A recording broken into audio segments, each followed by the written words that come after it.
Chapter 1735. The void froze. A dreamy figure hovered in midair, surrounded by what looked like a nightmare.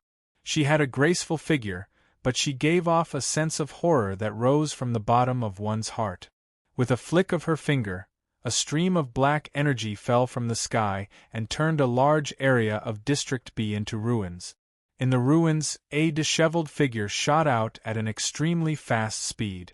Although the relationship between Void City and the Soul Demons is not very good, the Soul Demon Universe and Void City have always minded our own business. What you've done has provoked the relationship between us and Void City and triggered a war, the nightmarish woman said coldly. She was the third Duchess of District A of Void City, Duchess Nightmare. She was cultivating in seclusion when she received a kill order from the Queen of Curses. She was the third Duchess of District A of Void City, Duchess Nightmare. She had been cultivating in seclusion, but she received a kill order from the Queen of Curses. The other party was a soul demon. Duchess Nightmare's hatred for the soul demons was very thorough. Creatures like them were simply the vermin of the universe. Unfortunately, the soul demon universe was indeed very strong. Even Void City would not easily provoke a war between them. But this time, a soul demon had devoured an injured marquis.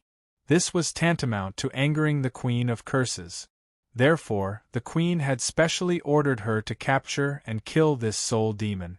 There were very few soul demons banished from Void City, but because the Queen of Curses was an all-inclusive force, there were still some.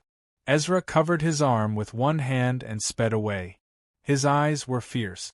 He kept running wildly through District B. Although he had not fully digested the Marquis, it was enough to restore his strength to the level of a chaotic saint. What he needed to do now was to escape from the pursuit of this Duke of Void City. This body's potential was almost completely stimulated by him, coupled with the entanglement of the sinful energy. Coupled with the entanglement of the power of sin, he did not immediately fall into the Duke's hands. Ezra knew very well that once he fell into the Duke's hands, he would die. The strength of a Duke was enough to kill him. Not to mention that there was the Supreme Queen of Curses behind the Duke. Rumble. He fled all the way. Duchess Nightmare was not in a hurry either. She floated behind Ezra like a cloud of black fog, playfully chasing her prey. A stream of energy suddenly descended and smashed into Ezra's body, causing the scales on his body to fall off in a pile. Ezra could not escape from Void City. Duchess Nightmare was in no hurry. Rumble. The raging black river of curses quickly approached them. The power of the curse roiled in the river, and the pitch-black river water assaulted his mind. Ezra had been forced into the river of curse in District B. The river of curses ran through the whole of Void City, and the area outside District D was surrounded by it. Some said that the river of curses was the source of Void City's power, while others said that it was the incarnation of the Queen of Curses.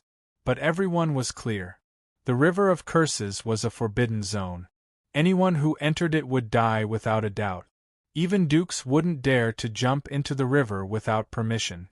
Ezra had been forced to this point, and it was basically a dead end for him. Duchess Nightmare floated in the void. Her dreamy face would appear from time to time. Duchess Nightmare was very beautiful. She only had one face, and her hair was shrouded in a black fog. "Surrender," Duchess Nightmare said indifferently. "Surrender," Duchess Nightmare said indifferently. Suddenly Ezra bellowed, turned around, and jumped into the river of curses. In a flash, he fell into the river. A splash rang out, and water splashed everywhere. "You're courting death." Duchess Nightmare shook her head. Suddenly, Duchess Nightmare froze. She found that Ezra, who had fallen into the river of curses, was not immediately corroded into bones. Instead, one of his arms emitted a strange energy that wrapped around Ezra's body, preventing him from being corroded. Swoosh! Ezra swam rapidly in the river of curses like a yacht, instantly rushing out. He followed the river of curses all the way out of Void City. How presumptuous! Duchess Nightmare narrowed her eyes, and a murderous aura surged in her. The next moment, she kicked the ground with the tip of her foot and turned into a clump of black fog. She flew past District B, entered District C, then flew past District D, and rushed out of Void City. When the huge river of curses reached District D, it turned into a mighty waterfall and poured into the starry sky. A deafening sound rang out. Duchess Nightmare hovered in midair. Her eyes narrowed.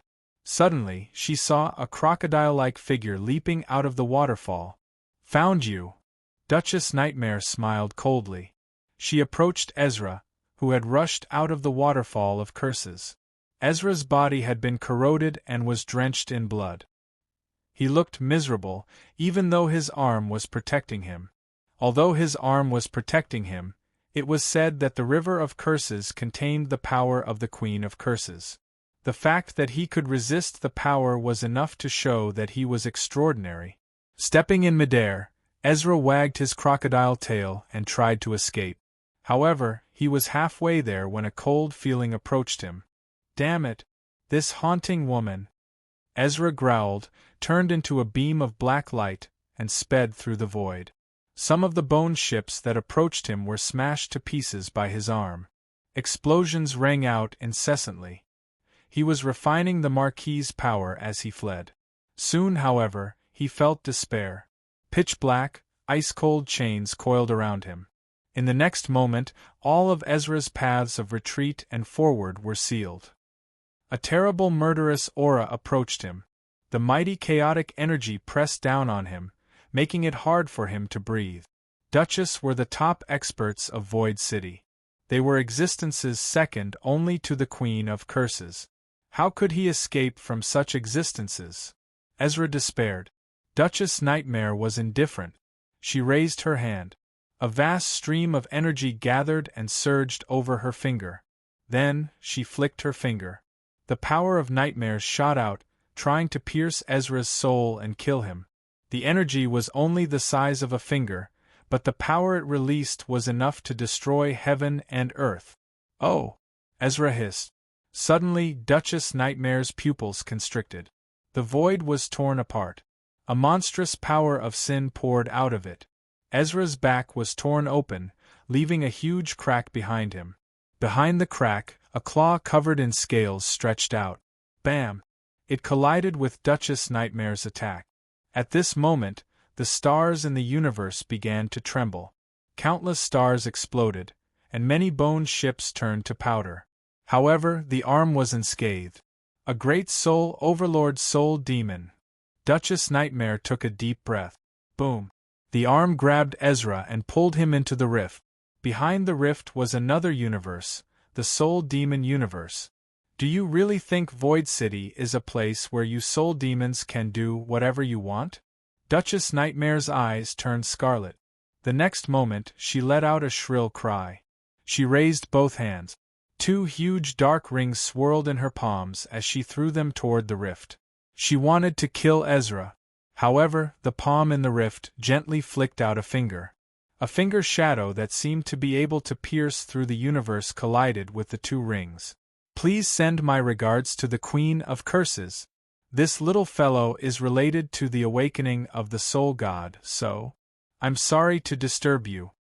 A faint, gentle voice came from the rift. Ezra was pulled into the rift by the arm. Slowly, the rift healed. "When His Excellency Soul God wakes up, I'll come back to Void City to send my regards in person." His voice faded away. With a hum, the rift healed completely. Duchess Nightmare's face was grave. Looking at Ezra and the arm that had disappeared, she took a deep breath. She felt a great pressure from the great soul overlord just now. He must be a top existence among the 7 great sins. He was most likely the strongest great soul overlord. Looks like things are very serious. I can't believe a great soul overlord brought Ezra into Void City. Isn't he afraid of the Queen's wrath? Duchess Nightmare murmured. The next moment, her figure flickered, and she disappeared from where she was. She had to report this matter to the Queen of Curses. Bu Fang stepped into District A with Xiao Bai, Little Hu, and the others. District A of Void City. It was the most prosperous and noblest district in the whole of Void City. The population in District A was much smaller than that of District C and District B. However, the atmosphere in the whole district was extremely grim. Bufang had already made up his mind.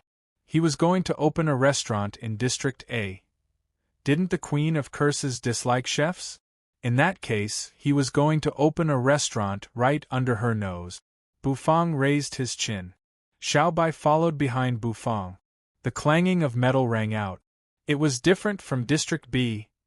Bufang did not seem to attract anyone's attention when he entered District A. Everyone was minding their own business as if this was a very prosperous and beautiful city. The street was not very spacious, and hawkers were selling things on both sides of the street. Bufang leaned over to take a look, and his eyes narrowed instantly. All of the items on sale here were extraordinary. Star cores, the claws of ancient beasts, and so on. Those who could use these things were basically existences at the level of saints of the Great Path. Although District A was one level higher than District B, it was impossible for only high-level people to live in District A. Therefore, the experts in District A were not much weaker than those in District B. There were also god emperors among the nobles, and god kings among the commoners. Perhaps the biggest difference was that their top fighting prowess was a little weaker. After all, District A was ruled by Duke. Of course, there were 3 Dukes' mansions in District A. The Queen of Curses Palace was also in District A. In the deepest part of District A, the most magnificent building was the Queen of Curses Palace. Standing on the street, Bufang looked up at the dome of the palace. He could feel a terrible aura brewing. It was as if a supreme being was watching him. Just as Bufang was in a daze, suddenly Bufang felt an aura approaching him. Bufang paused for a moment, then turned his head to look. He turned his head and found that a golden-haired girl had come to his side. "Bufang? Chef?" the girl said, glancing at Bufang. Bufang nodded. He was a little curious as to who this girl was. "Come with me. District A is now full of cursed goddess souls people," she said. After saying that, she turned around and went into a dark alley. Bufang sensed the girl's strength. She was not strong, only a god emperor. Bufang followed her with Xiao Bai, Little Hu, and the others. As soon as they entered the alley, it was as if they had entered a maze. The houses were piled up together, forming an extremely narrow alley. The girl moved very fast. Although it was troublesome for Bufang to walk, it was not difficult. Little Hu and Xiaopi were even more relaxed. As for Xiao Bai, as he walked, he left deep ditches in the wall. He was a little chubby. He struggled to keep up with Bufang. Finally, after the alley, there was a main road. The girl squatted at the end of the alley, poked her head out, looked around, and then dashed out. Like a slippery loach, she sped toward the main road. "Follow me." The girl's voice drifted over. Bufang raised his brows slightly. He followed the girl. With a creak, the girl pushed the door open, pulled Bufang and Xiao Bai into the room, and slammed the door shut. Rumble. The moment the door was closed, the sound of horses galloping echoed out of the street. A group of steel horsemen surged forward. The girl leaned against the door, panted, and looked at Bufang. "Come with me. Her Excellency Nethery is waiting for you," she said. After saying that, she walked into the depths of the room. Bufang frowned. "This situation, you're hiding like a thief." It seemed that Nethery's days in District A weren't easy. Chapter 1736. The girl glanced at him. "Is this the chef Her Excellency Nethery is looking for? Why does he look a little paralyzed? Come with me. Her Excellency is waiting for you," the girl said after thinking for a moment. Bufang nodded and did not think too much about it. Cursed Goddess Soul was very powerful, and it was said that almost all the nobles in District A supported her. So, it's not surprising that Yu's living space is so small. As the girl walked forward, she glanced curiously at Xiao Bai, then at Xiaopi, who was lying on Xiao Bai's head, and Little Hu, who was perched on his shoulder. "This combination is really strange. Her Excellency Nethery said that the arrival of this group could give her hope and help her a lot. But was that really the case? She always felt that this combination was a little unreliable. A paralyzed face, a little who, a bubbling spitting shrimp, and an iron puppet with a belly bigger than its head. As they walked through the hut, they found that there was another world inside. The girl led Bufang and the others to an array. It was a teleportation array. It was set up in a very secret place, and they needed to open 3 checkpoints to activate it. As they stood in the array, a buzzing sound rang out. Bufang and the others disappeared, and when they reappeared, they were in a cold palace. "We're here. This is Her Excellency Nethery's cursed goddess palace. Every cursed goddess has her own palace," the girl said to Bufang. The girl said to Bufang as if she was explaining to him. "Palace? In the depths of District A?" Bufang asked, glancing at the girl. "That's right. Both the cursed goddesses and the Queen of Curses live in the palaces in the depths of District A. This is a side palace, and the Queen's palace is outside. But don't think about going to her palace. Except for the cursed goddesses and the dukes, no one else is qualified to enter the Queen's palace, and the Queen will not see you. Especially since you're a chef." The girl glanced at Bufang. "What's wrong with a chef? Did a chef eat your rice?" Bufang twitched the corner of his mouth and said nothing. Walking along the palace, the style of the palace was a bit similar to the architectural style of Central Europe. The ceiling was hemispherical, and there were strange patterns drawn on it, adding a lot of artistic atmosphere. The palace was cold and cheerless. As he walked, the only sound he could hear was his own footstep. Following the girl, they came to a huge door. The girl knocked on the door, then spread out her hands and pressed them against the wall. With a creak, the door opened. "Lord Netherworld, I brought him back." The girl's tone seemed to be a little joyful. Bufang stepped into the room with his hands clasped behind his back. He saw Nethery, who was sitting in the ordinary-looking room. She was wearing a long black dress, and her long black hair was spread out. She looked at Bufang without any emotion. "You came." You looked at Bufang and said. His tone was a little relaxed. When the girl heard this, she immediately felt that it was inconceivable. Cursed goddess Nethery was actually so happy to see a chef? "You don't look very well." Bufang glanced at you, then glanced around the room. It felt a little like being imprisoned. Duchess Yunlan was called away by the Queen of Curses. So Her Excellency Nethery is in a very dangerous situation now. Her Excellency's soul has been looking for her. If she is found, she will die, the girl said. Xiao Ai closed the door. You looked at the girl and said. The girl pouted as if she was a little reluctant, as if she felt wronged and dissatisfied that you trusted this chef more than her. She was Her Excellency Nethery's maid. Bufang pulled out a chair and sat down as if he was very familiar with the room. What's the situation now? Bufang asked. Soul has started to make a move. She has the support of most of the powers in Void City and has a great advantage.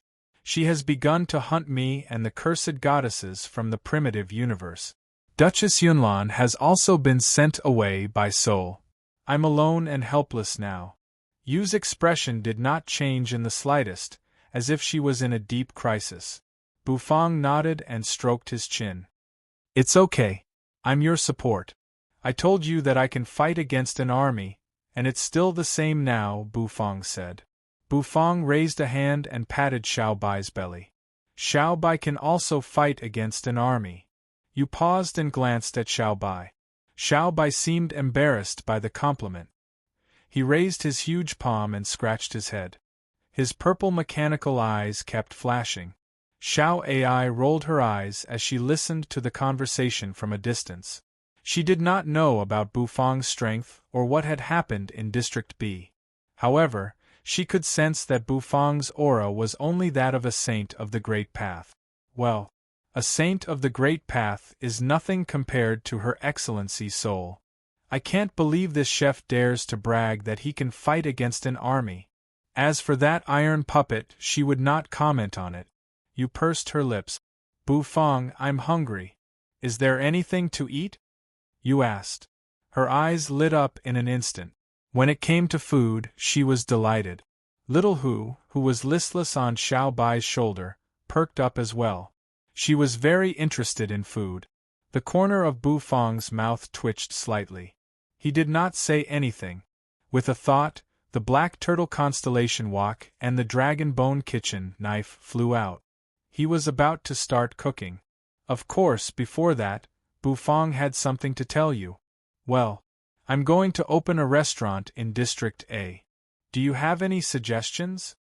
Bufang asked. Yu paused. Xiao Ai also rolled her eyes in the distance. This chef is crazy, isn't he? Opening a restaurant in Void City? And it's in District A, right under the nose of the Queen of Curses. Isn't he afraid that the Queen of Curses will crush him with one finger? Opening a restaurant? It should be possible. I'm now a cursed goddess, the future heir of Void City. It should be easy for me to open a restaurant in District A. Right, Xiao Ai? You looked at the girl in the distance, who was rolling her eyes. Your Excellency Nethery, we do have a restaurant, but you can't go out now. Besides, opening a restaurant is so blatant that you will easily become Her Excellency Soul's target. Duchess Yunlan has told you to wait for her return, Xiao Ai said. It's okay. With Bufang here, I can do it, Yu said, pursing her lips. The corner of Bufang's mouth twitched. Since the matter of the restaurant was settled, it was time to start cooking. He shook his hand. A mass of white flour spread out. It was the flour produced by Nyo Hansan after hybridization in the Heaven and Earth farmland. The flour was fused with the law of life, so the noodles made were enough to make people feel like they were walking on cloud. Bufang kneaded and pulled the dough. His movements were incomparably skillful and natural. Yu narrowed her eyes and watched with joy as Bufang cooked. As for Xiao Ai, she was already dazzled by Bufang's dazzling skills. Are all chefs so showy? Bufang spread his fingers, each with a noodle between them. The slender strands shook in his hands like thousands of strands of black hair, gleaming as they swayed. Gurgle, the spring of life was boiling. Bufang cut the shrimp rolls made of blood lobster meat into slices and put them into the wok to boil. Then, he put the noodles in his hands into the wok. The noodles writhed like black hair. The broth was so clear that the bottom could be seen. As the noodles boiled, white foam surged. A strong aroma of noodles surged. Yu took a deep breath. She was intoxicated. Xiao Ai swallowed a mouthful of saliva. It seemed fragrant. Bufang took out a few blue and white porcelain bowls. He fished out the noodles. The slender noodles were placed in the bowls and steam rose. Bufang poured the broth into the bowls, placed the shrimp rolls on them, and placed the immortal vegetables that continued to emit immortal energy. He poured out the water in the wok and reheated it. Bufang held a round spirit beast egg in his hand. His thumb and index finger moved, and he directly opened the spirit beast egg. There was a cracking sound. The entire egg fell down. It fell into the wok. Bufang grabbed the black turtle constellation wok and shook it. However, the poached egg in the wok didn't move at all. The oil splashed on it, making the color of the egg even warmer. The rich egg fragrance was extremely alluring. The Chilan transmigration ladle scoop. The poached egg fell into the bowl. Covered half of the bowl. Together with the shrimp rolls leaning against the corner of the bowl and the crystal-clear immortal vegetables, a simple bowl of noodles was completed. Bufang's cooking speed was very fast. He didn't keep Yu and the others waiting for too long. Yu took the noodles and began to eat as if she had been hungry for a long time. Slurp. The soft and slender noodles went into Yu's mouth through her red lips. The tip of the noodles seemed to spurt with broth. Xiao Ai looked at Yu in disbelief. Her Excellency Nethery was not afraid of delicious food at all? One had to know that the Queen of Curses hated delicious food very much. Your Excellency, Xiao Ai stammered. Bufang held a bowl of noodles and ate with relish. Although it was just a simple bowl of noodles, the simpler the food, the more it showed the chef's skill. Xiao Ai, aren't you eating? You glanced at Xiao Ai, feeling a little strange. Bufang also gave Xiao Ai a bowl of noodles. Why didn't she eat it? No. Her Majesty won't allow it. Xiao Ai hurriedly waved her hand, a look of horror on her face. Delicious food was heresy. It was forbidden in Void City. She would never do such a taboo thing even if she was beaten to death. You gave Xiao Ai a strange look. Are you stupid not to eat delicious food? Picking up the poached egg, you bit down on her red lips. With a crunch, the soft white was bitten off, and the yolk in the middle was broken. The orange-yellow yolk immediately flowed out. The medium-rare yolk, still in the form of mucus, flowed out of her mouth and tasted like butter. It made Yu's breathing quicken. Xiao Ai's face turned red as she watched. The most instinctive reaction of the human body made her a little conflicted. Her Excellency Nethery seems to be eating. It seems delicious. She tugged at the front of her clothes, hesitating. She raised her head. There seemed to be tears in her big eyes, but she kept her face up and did not let them fall. I don't dare to eat. You're not eating? If you're not eating, I'll help you eat. Bufang had finished his bowl of noodles. He was very hungry after fighting all the way from District C to District A. Little Hu was slurping the noodles. When he heard Bufang's words, his little eyes were fixed on Xiao Ai's bowl of steaming noodles. Bufang glanced at Xiao Ai, twitched the corner of his mouth, and reached out a hand to grab the bowl of noodles. Delicious food is a kind of enjoyment. If even enjoying delicious food is a taboo, then it is imperative to break this taboo, Bufang said. As Xiao Ai watched Bufang's hand approach the bowl of noodles, her mind was filled with the steaming noodles and the orange-yellow yolk. Finally, she could not stand it anymore. She snatched the noodles from Bufang's hand. Hugging the noodles, he squatted at the corner of the wall and started to gobble down the food. Tears streamed down her face as she ate. It's delicious. Xiao Ai, I've broken the taboo. Your Majesty, please don't blame me. This noodles. It's so fragrant. Bufang leaned back in his chair and looked at Xiao Ai, who was swallowing the noodles in one gulp. The corner of his mouth twitched. The charm of delicious food was hard to resist once one had tasted it. When Xiao Ai finished the noodles, her face was flushed and she looked embarrassed. She was the one who said she would not eat it, but she was also the one who enjoyed it. Are you full? Then take me to the store. Bufang looked at Xiao Ai and said. Xiao Ai froze. She glanced at you and saw you nodding seriously. Your Excellency Nethery, this store will never open. As soon as we show our faces, Her Excellency Soulsmen will come for us immediately. The store will be smashed. Your Excellency Nethery's life will be in danger. Why don't we wait for Duchess Yunlan to come back? Xiao Ai said, her tone pleading. She was really thinking about you. However, Nethery just glanced at it. She shook her head firmly. It's okay. Let's go open the store now. Xiao Ai had no choice. She could only take Bufang and you out of the palace. The teleportation array rumbled. They came directly to a spacious street. Bufang, Yu, Xiaobai, and the others appeared in a store on the street. This is the property that belongs to Your Excellency Nethery, Xiao Ai said hesitantly. Bufang looked around the store and nodded with satisfaction.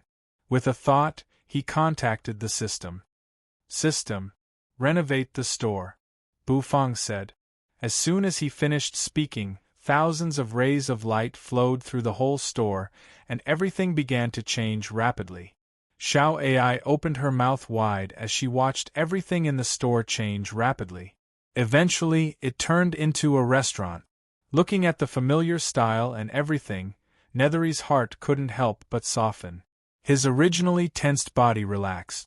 The familiar restaurant style gave her a sense of belonging. The path understanding tree was swaying.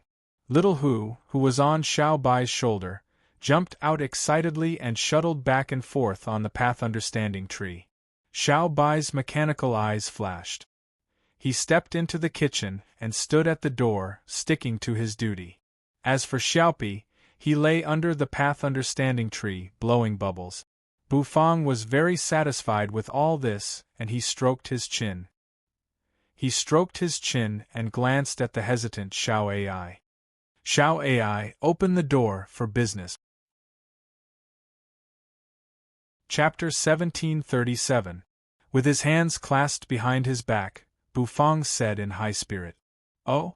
What? Why do you want to open the door? Xiao Ai seemed to be taken aback.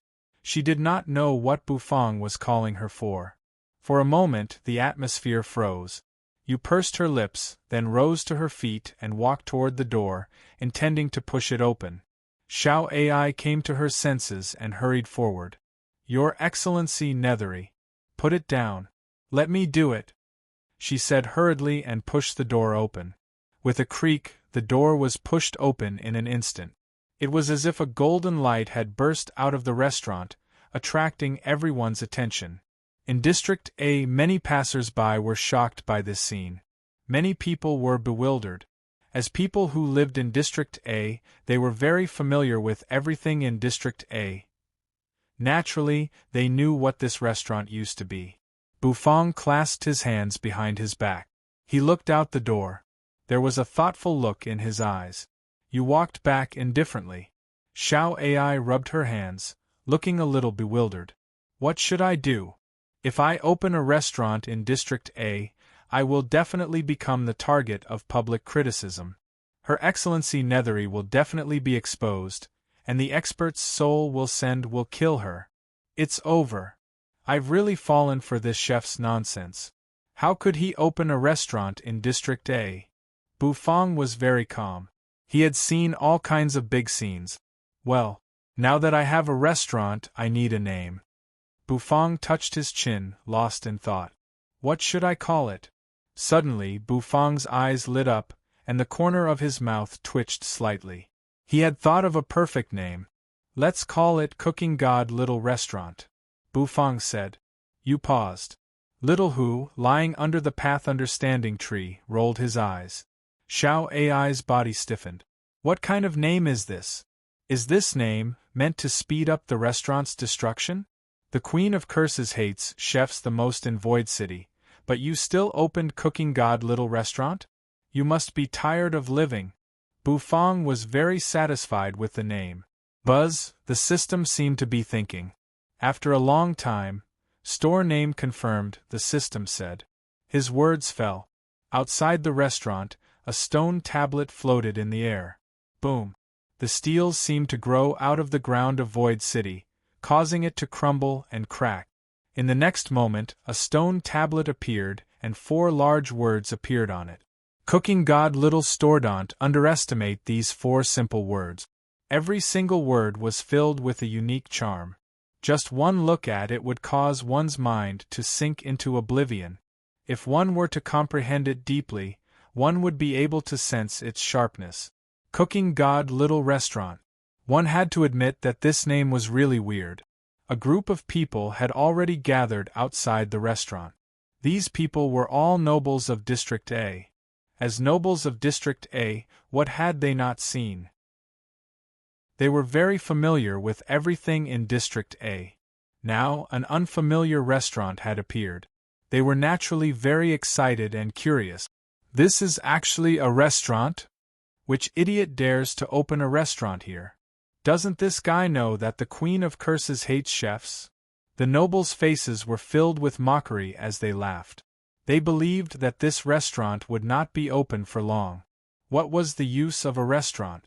What was the use of dishes? Just to satisfy one's desire for good food? Even if one's dishes could enhance one's cultivation base a little, could they compare to divine pills? One must know that this street was incomparably bustling. Opposite the restaurant was a medicine refinery workshop. How could a restaurant compare to the divine elixirs produced there? Not to mention the Queen's prejudice against restaurants, just the fact that the restaurant was located opposite the pharmacy was an absolutely unwise move. Many people had gathered in front of the restaurant. Of course, these people were just here to watch the show. Some people recognized it as Nethery's property. She was the last cursed goddess in the world. Many of them had no hope for you, and now they were even more disappointed. How could a cursed goddess like her be qualified to inherit the Queen of Curses' will and become the master and ruler of Void City by hanging out with a chef? It would not be long before the restaurant would be destroyed. Cursed goddess Nethery would also be killed by the people sent by Soul. Xiao Ai felt uncomfortable all over. After all, anyone would feel uncomfortable being watched like this. Your Excellency Nethery. Let's go. Are we going to stay here and be laughed at? You are the future lord of Void City. Xiao Ai said. You glanced at her. She looked calm. In the restaurant, she felt more secure than ever. It's okay. Don't worry, you comforted her. When Xiao Ai saw her cursed goddess acting like a salted fish, she felt a little disappointed. She turned to Bu Fang. Call me Owner Bu. Bu Fang glanced at her and said before she could say anything. Xiao Ai froze. Damn it, I almost burst into tears. You can be the waiter for the time being. Otherwise, you will have to do it, Bu Fang said. After that, he turned and walked toward the kitchen. Xiao Ai could not let you be the waiter, so she raised a hand and stopped you from getting up. Your Excellency Nethery. Sit down and let me do it, she said through clenched teeth. She wished she could bite Bu Fang until he bled. This chef has gone too far. She was, after all, a noble of District A. How could she be ordered around like this? Don't worry, you'll get paid. The delicious dishes are your wages. Bu Fang's voice drifted out of the restaurant. Xiao Ai rolled her eyes. Your restaurant is in District A, and you want to open for business? Are you kidding me? She shook her head. She was not optimistic about it at all. Without customers, there was no point in the restaurant's existence. As a waiter, there was no need for her to move. However, just as Xiao Ai finished speaking, a figure suddenly appeared. The sound of footsteps rang out outside the restaurant. That gave her pause. She turned to look. A figure walked in from outside the restaurant. Ah, Marquis Langu?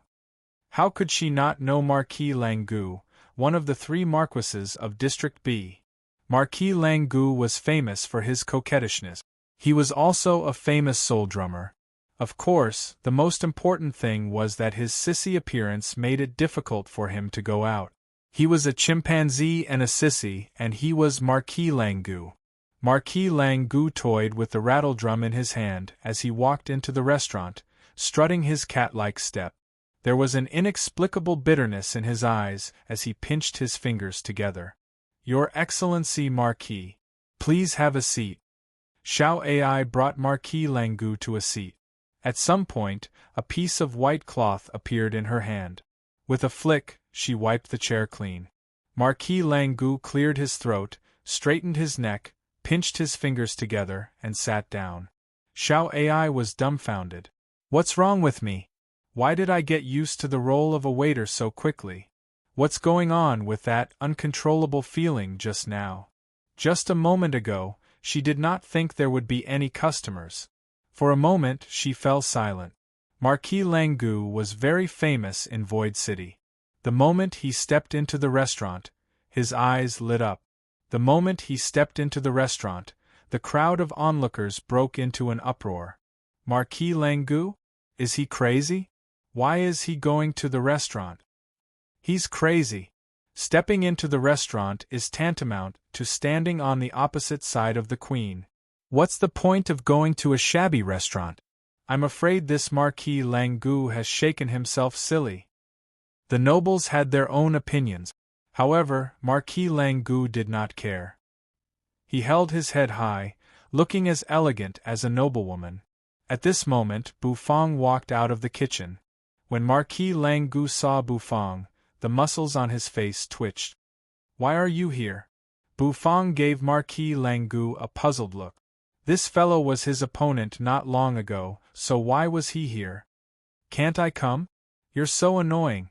Marquis Langu pointed a finger at Bu Fang and said plaintively. Xiao Ai's hair stood on end. Could there be a story behind this gesture? Let me tell you something. Marchioness Modi is dead. Marquis Langgu was not in a hurry to order. Bufang paused. Marchioness Modi was the one whose fleshly body was destroyed by Xiao Bai. Didn't Xiao Bai release her soul? As long as the soul of a chaotic saint still exists, it is impossible for her to die. She was devoured by soul demons. Those damn beasts. I've advised Her Majesty not to let these disgusting beasts into Void City. Otherwise, such a tragedy would not have happened. Marquis Langgu shook his head and said with some discomfort, "My little Modi. I feel like crying." Marquis Langgu bit his lip. "That's good. You'll feel better after eating this dish," Bufang said. Bufang could not figure out why Marquis Langgu was here. "I'm no longer on Cursed Goddess Soul's side. Little Modi died tragically at the hands of soul demons, so I went to Seoul and asked her to go to the soul demon universe to catch the murderer. But..." Marquis Langgu covered his mouth with one hand, his eyes wet. Clearly, the result was very frustrating. "So, I'm very disappointed, so I've decided to seek refuge with Your Excellency Nethery. I'm going to fight for little Mot," Marquis Langgu said. Although Bufang was the culprit who destroyed Marchioness Modi's body, he was not the only one. However, it was also Bufang who released Marchioness Modi's soul. For some reason, Marquis Langgu felt that Bufang was very humane. Well, Bufang did not know what to say. He glanced at Marquis Langgu, whose eyes were red and covered his mouth. "I thought this gorilla is a cold beast. I didn't expect him to be so loyal. But it's a pity that Marchioness Modi was tricked by a soul demon." Bufang narrowed his eyes. For some reason, Bufang thought of the soul demon's arm. Could it be that guy's doing? Bufang shook his head and did not think too much. He turned to Marquis Langgu. "This is a restaurant. Since you're here, order some food. What do you want to eat? I can make it here," Bufang said. Marquis Langgu held the rattle drum between his fingers. "Delicacies? I hate delicacies. Her Majesty said that none of the chefs are good." After that, Marquis Langgu gave Bufang a sad look. The corner of Bufang's mouth twitched. "You can give it a try. Women always say one thing but mean another. They say they don't want it, but in fact, they like it very much. Maybe Her Majesty really likes delicacies?" Bufang said. Marquis Langgu paused. "That sounds reasonable." Xiao Ai was also stunned. How could this stiff-faced chef come up with such a theory? "Well, let me think about it." Marquis Langgu rolled his eyes. Then, he gently shook the rattle drum in his hand, producing a crisp sound. "Chef Bu, I want to eat monkey brains. Do you have any?" Marquis Langgu said, the corners of his mouth curling upward. "Monkey brains?" Bufang paused. He looked at Marquis Langgu with a strange expression. Isn't he a gorilla? Why does he have such a heavy taste? "I want to eat monkey brains, but I don't want you to kill monkeys for their brains. Otherwise, I won't let you off. So, can you satisfy me?" Marquis Langgu leaned back in his chair and blinked. Xiao Ai was dumbfounded, and Nethery pursed her lip. "Marquis Langgu is really coquettish. This request is simply too much. Can Owner Bu do it? How can I get monkey brains if I don't kill monkeys?" Xiao Ai could not figure it out no matter how hard she thought. Bufang raised his brows slightly. Looking at the contented Marquis Langgu, he twitched the corner of his mouth. "Monkey brains, right? Wait a moment." Chapter 1738. Bufang did not expect that Marquis Langgu would want to eat a monkey's brain. However, he asked not to kill the monkey and take its brain. Is this a problem? Bufang narrowed his eyes. As Marquis Langgu was the first customer of Cooking God Little Store, Bufang would reluctantly satisfy his request. Bufang gave Marquis Langgu a deep look, who was sitting proudly in a chair. The Marquis was very confident. Perhaps he felt a sense of accomplishment by making things difficult for Bufang. After all, Marquis Langu was defeated by Bufang when he was possessed by Qilin. Bufang shrugged, not taking it seriously. "Wait a moment," Bufang said. After that, he turned and went into the kitchen under everyone's surprised gazes. Can Bufang really make a monkey's brain? Xiao Ai felt that Marquis Langu was deliberately making things difficult for Bufang. After all, Marquis Langu's true form was a gorilla, so he must be disgusted by the monkey's brain. But why would he ask Bufang to make a monkey's brain? There must be a reason. If he did not use the monkey's brain, what else could he use? Could he use something else to carve it? Impossible. That kind of pieced-together thing would not be able to perfectly express the taste of the monkey's brain. After all, as a marquis, he might not have eaten many delicacies, but he could still distinguish the basic taste. His strength was there for all to see. Xiao Ai's eyes rolled as she watched Bufang step into the kitchen. "Your Excellency Nethery, do you think Owner Bu can succeed? It's such a difficult problem." Xiao Ai leaned over to you and asked curiously. "Difficult?" You glanced at her and shook her head. "It may not be difficult for Bufang. When it comes to cooking, there is no problem that can stump him." Nethery smiled. That smile was enough to topple a city. It was beautiful. Xiao Ai was stunned. "Your Excellency Nethery is so confident in Owner Bu." Marquis Langu could not sit still in his chair. He stood up and walked back and forth in the restaurant, sizing it up. He was quite interested in this restaurant that dared to open in District A. This kind of interest had obviously surpassed his interest in gourmet food. In his eyes there was no concept of delicacies. The Path Understanding Tree was a tree that grew up with Bufang. Now it had already become a supreme Tao tree. The will of the Tao on it was extremely dense. Little Hu, who was lying under the Path Understanding Tree, suddenly raised his head and narrowed his eyes when he saw Marquis Langu. "Yo, what a cute little Huli! You must be the little Huli that can spit out meatballs from your mouth. How interesting! Everything in the universe is really omnipotent. Even a fox that can spit out meatballs can appear." Marquis Langu felt his maternal love overflowing. He reached out to pat Little Hu's head. However, it was rejected by Little Hu. Marquis Langu grabbed a rattledrum and shook it in front of Little Hu. Then, he hit the drum with 2 drumsticks. Little Hu rolled his eyes and wagged his tail. Xiaopi came out of the kitchen, lay down beside Little Hu, and spat bubbles as he stared at Marquis Langu with his compound eyes.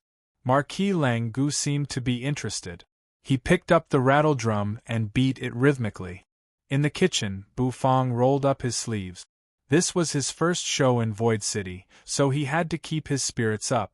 The Queen of Curses hated chefs, but she did not stop him from opening a restaurant in Void City.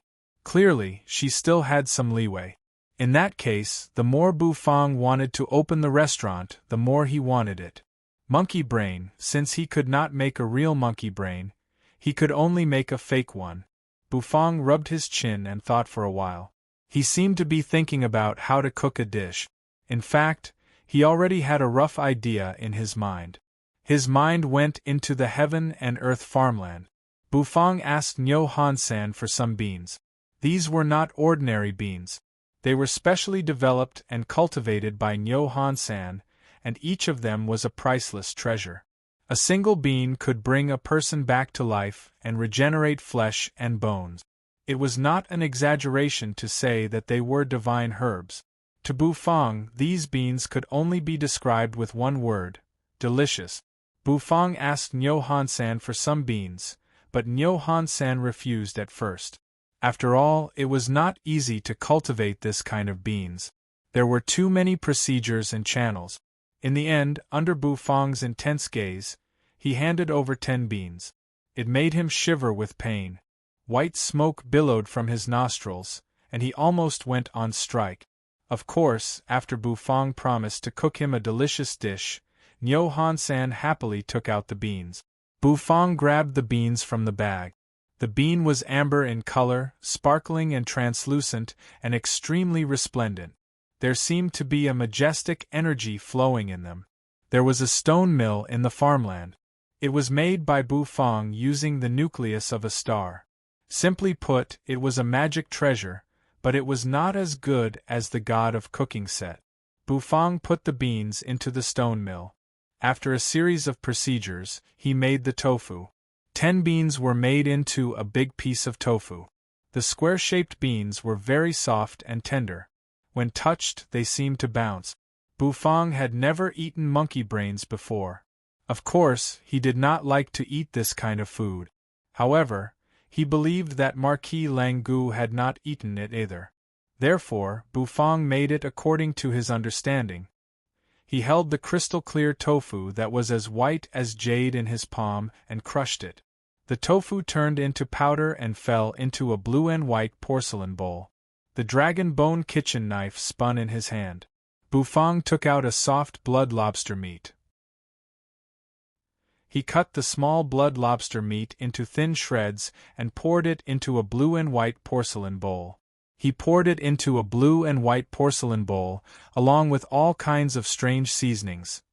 He took out the spirit beast egg, discarded the yolk, and poured the egg white into the bowl. He began to stir.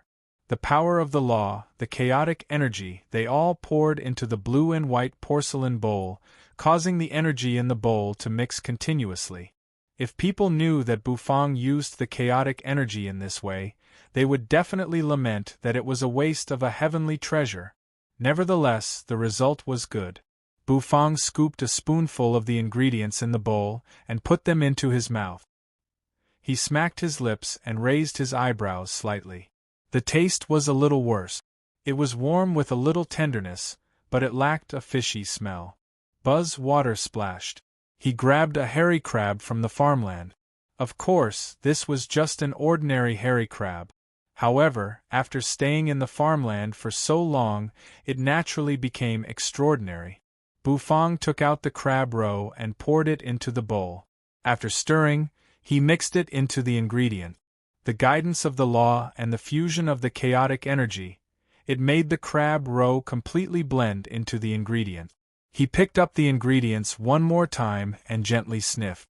He could smell a faint fishy smell. The corners of Bufang's mouth rose. He was very satisfied. He grabbed the blue and white porcelain bowl.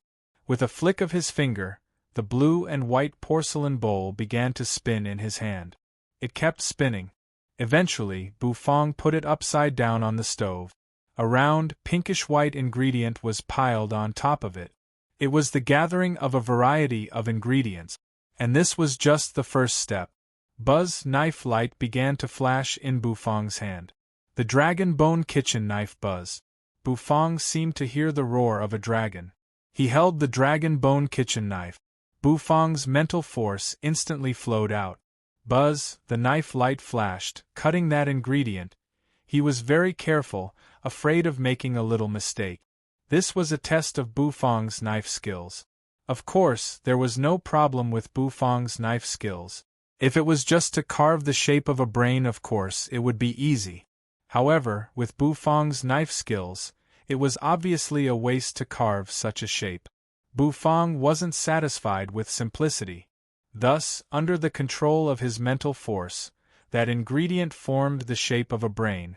Every line on it, even every neuron, was carved by Bufang clearly. This knife skill alone was enough to amaze countless people. It was like the skill of the creator, which was really frightening.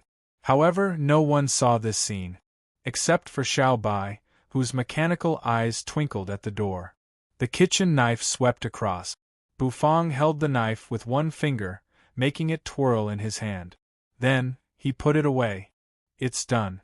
Next is to cook. Bufang looked at the monkey brain, which looked so real. A gleam of excitement flashed in his eyes. Every neuron, even every curve, was exactly the same as the monkey brain. Of course, it was fake. It was just a mixture of tofu, crab roe, and other ingredient. He took out the black turtle constellation wok, placing it on the heaven stove. Swish. Oil was poured in. Instantly the oil splashed. Bufang grabbed the black turtle constellation wok with one hand and the Chilan transmigration ladle with the other. He spun the black turtle constellation wok, making the oil in the wok cover the entire surface. He poured the purple garlic, scale-tail scallion, and other ingredients into the wok. After stir-frying, he removed the impurities, leaving only the oil. The Chilan transmigration ladle shook. Holding the fake monkey brain, he poured it into the wok. Bufang's eyes brightened. He began to shake the wok. The monkey brain kept jumping in the wok. However, because of the control of his strength, the monkey brain didn't shatter because of the violent shaking.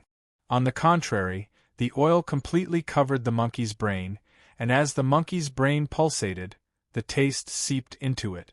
This move was even more amazing. The control of his strength had reached the level of lifting something heavy as if it were light. After all, it wasn't easy to control his strength with a wok between them. Swish, he smashed the black turtle constellation wok on the white tiger heaven stove.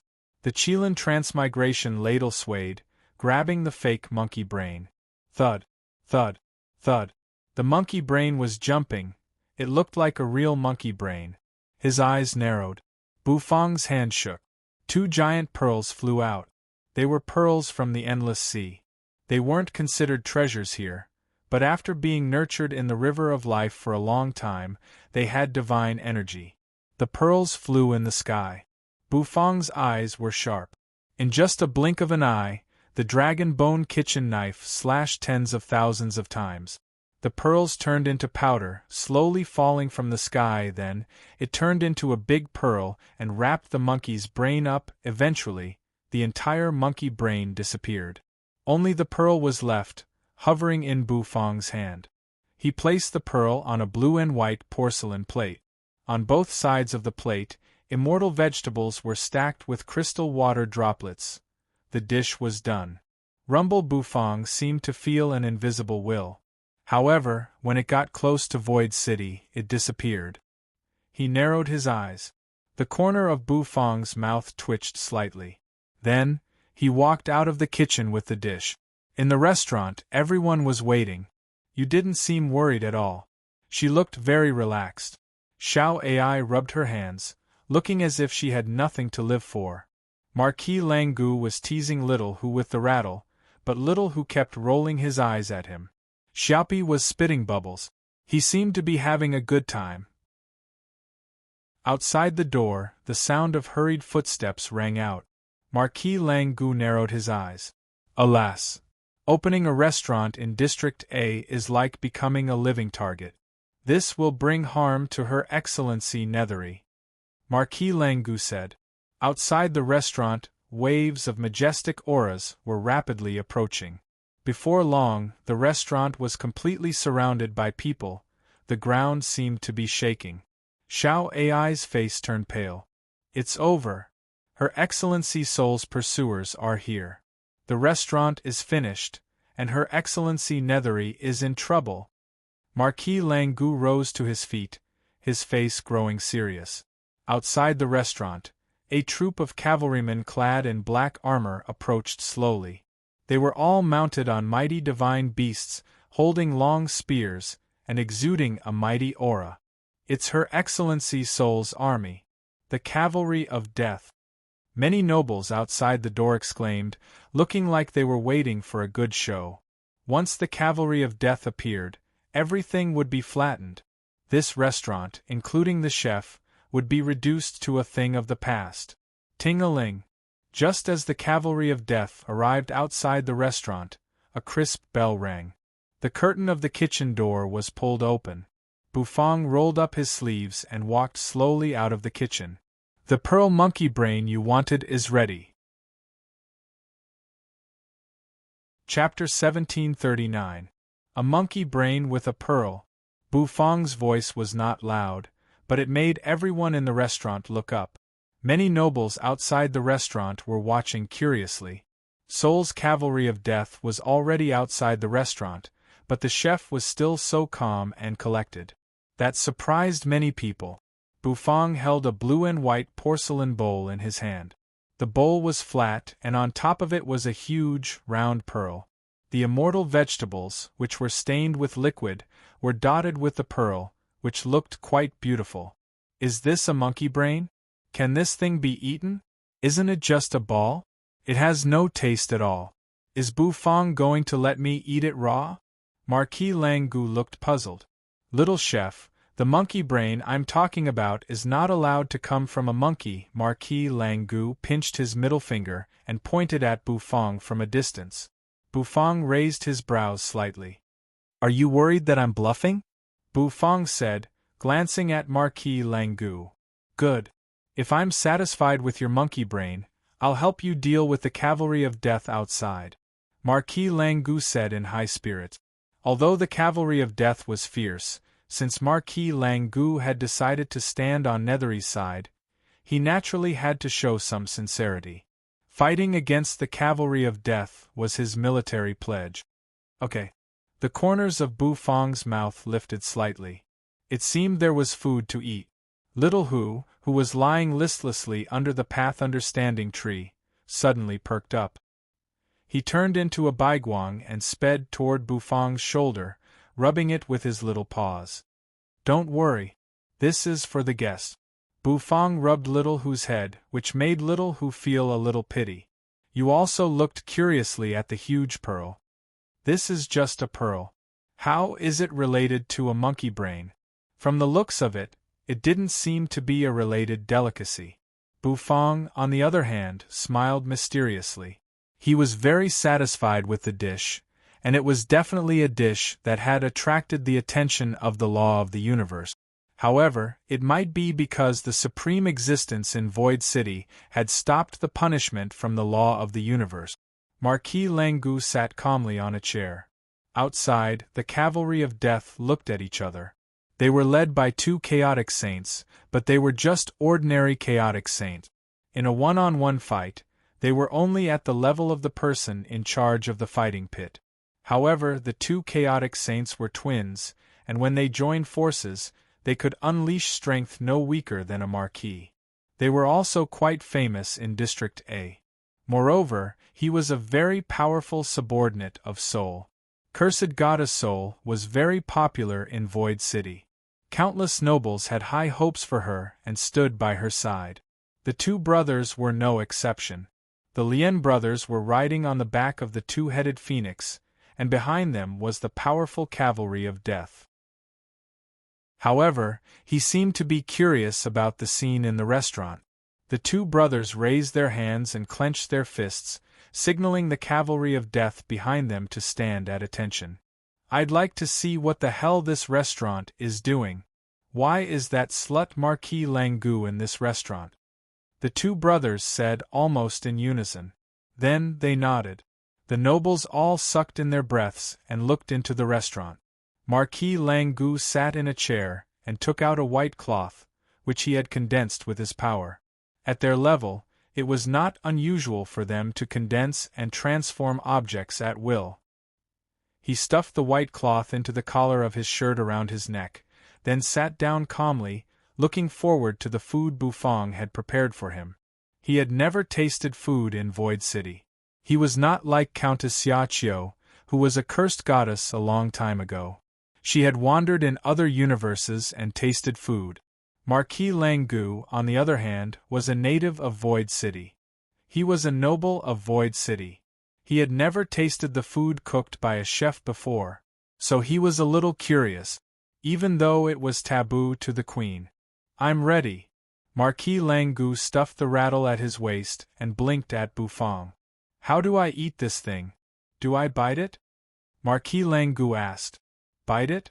Try it. The corner of Bufang's mouth twitched. The outermost layer was pearl powder. Although it was edible, it was not the main delicacy. He looked at Marquis Langu, who was calm and unruffled, as if he was facing a formidable enemy. Bufang could not help but feel sad. He could not believe that no one in Void City, which claimed to be the strongest city in the universe, had ever tasted food. It was the tragedy of life not to have tasted food. Now Bufang was here. As Bufang, who wanted to become the god of cooking who stood at the top of the food chain in the fantasy world, Bufang felt that he had an obligation to help these people redefine the meaning of food. Buzz, the Qilin transmigration ladle, appeared in Bufang's hand. The ladle spun rapidly in his hand like a small whirlpool.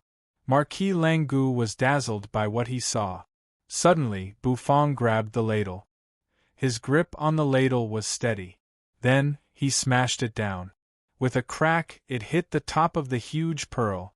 The pearl was like a round egg, and there seemed to be something good inside it. Under everyone's watchful eyes, the bottom of the Qilin transmigration ladle knocked on the pearl. The huge pearl, which Bufang had recreated, broke with a crack. Buzz, a gust of wind blew over.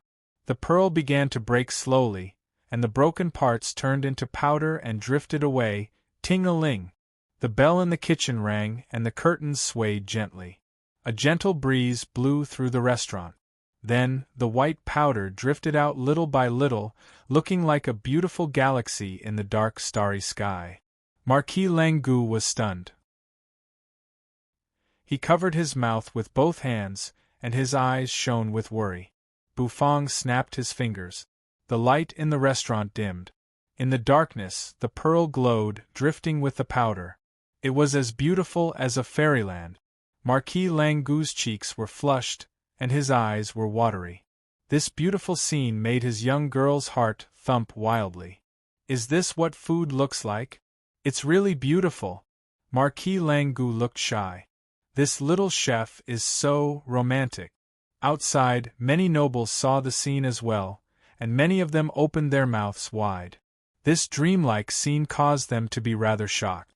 Many people also wanted to see what food looked like. This time, it was really beyond their expectations. Suddenly, many people's expressions changed. Thump. It was a sound that sounded like the beating of a heart.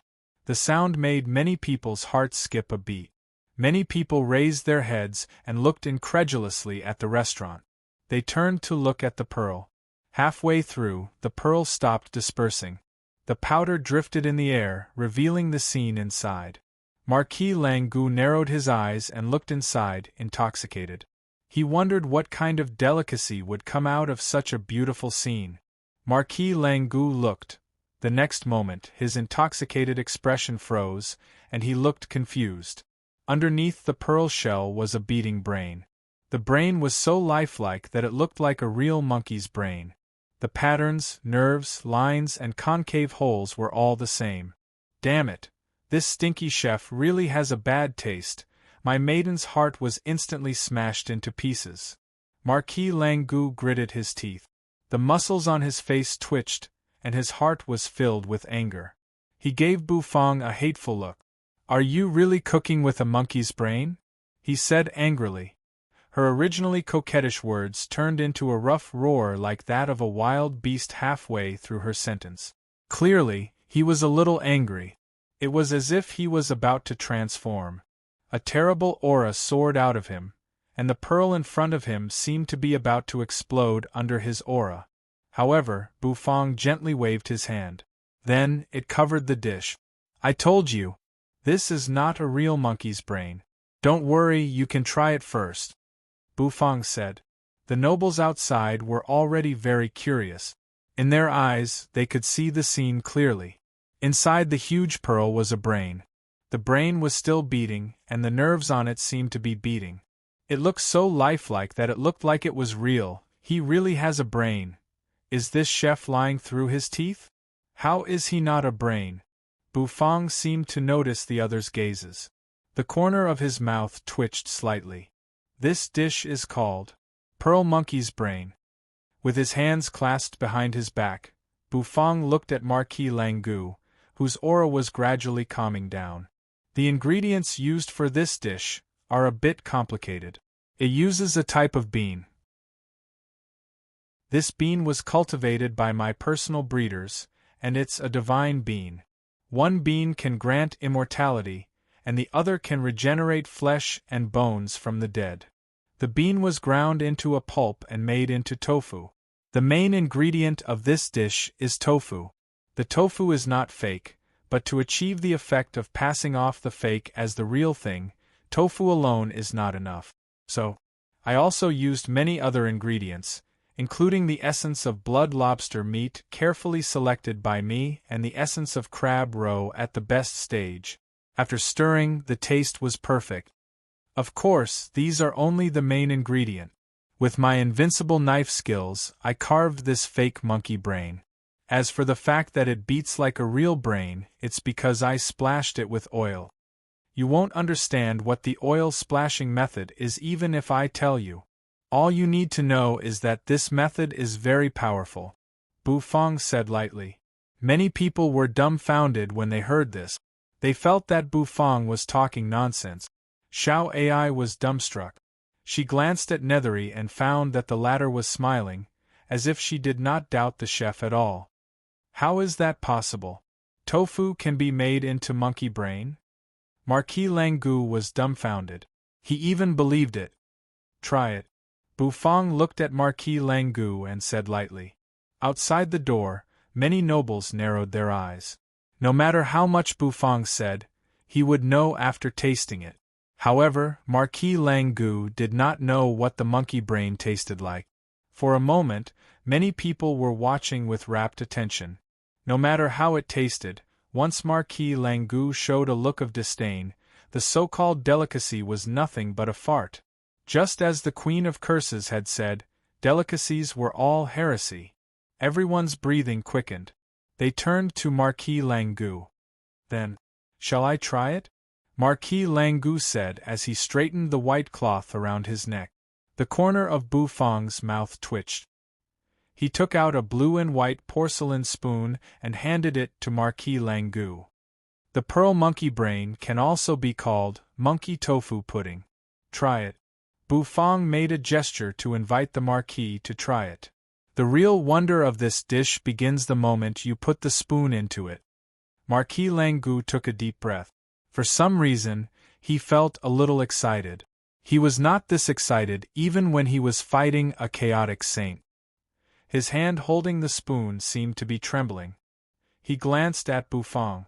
Inside and outside the restaurant, many people were watching.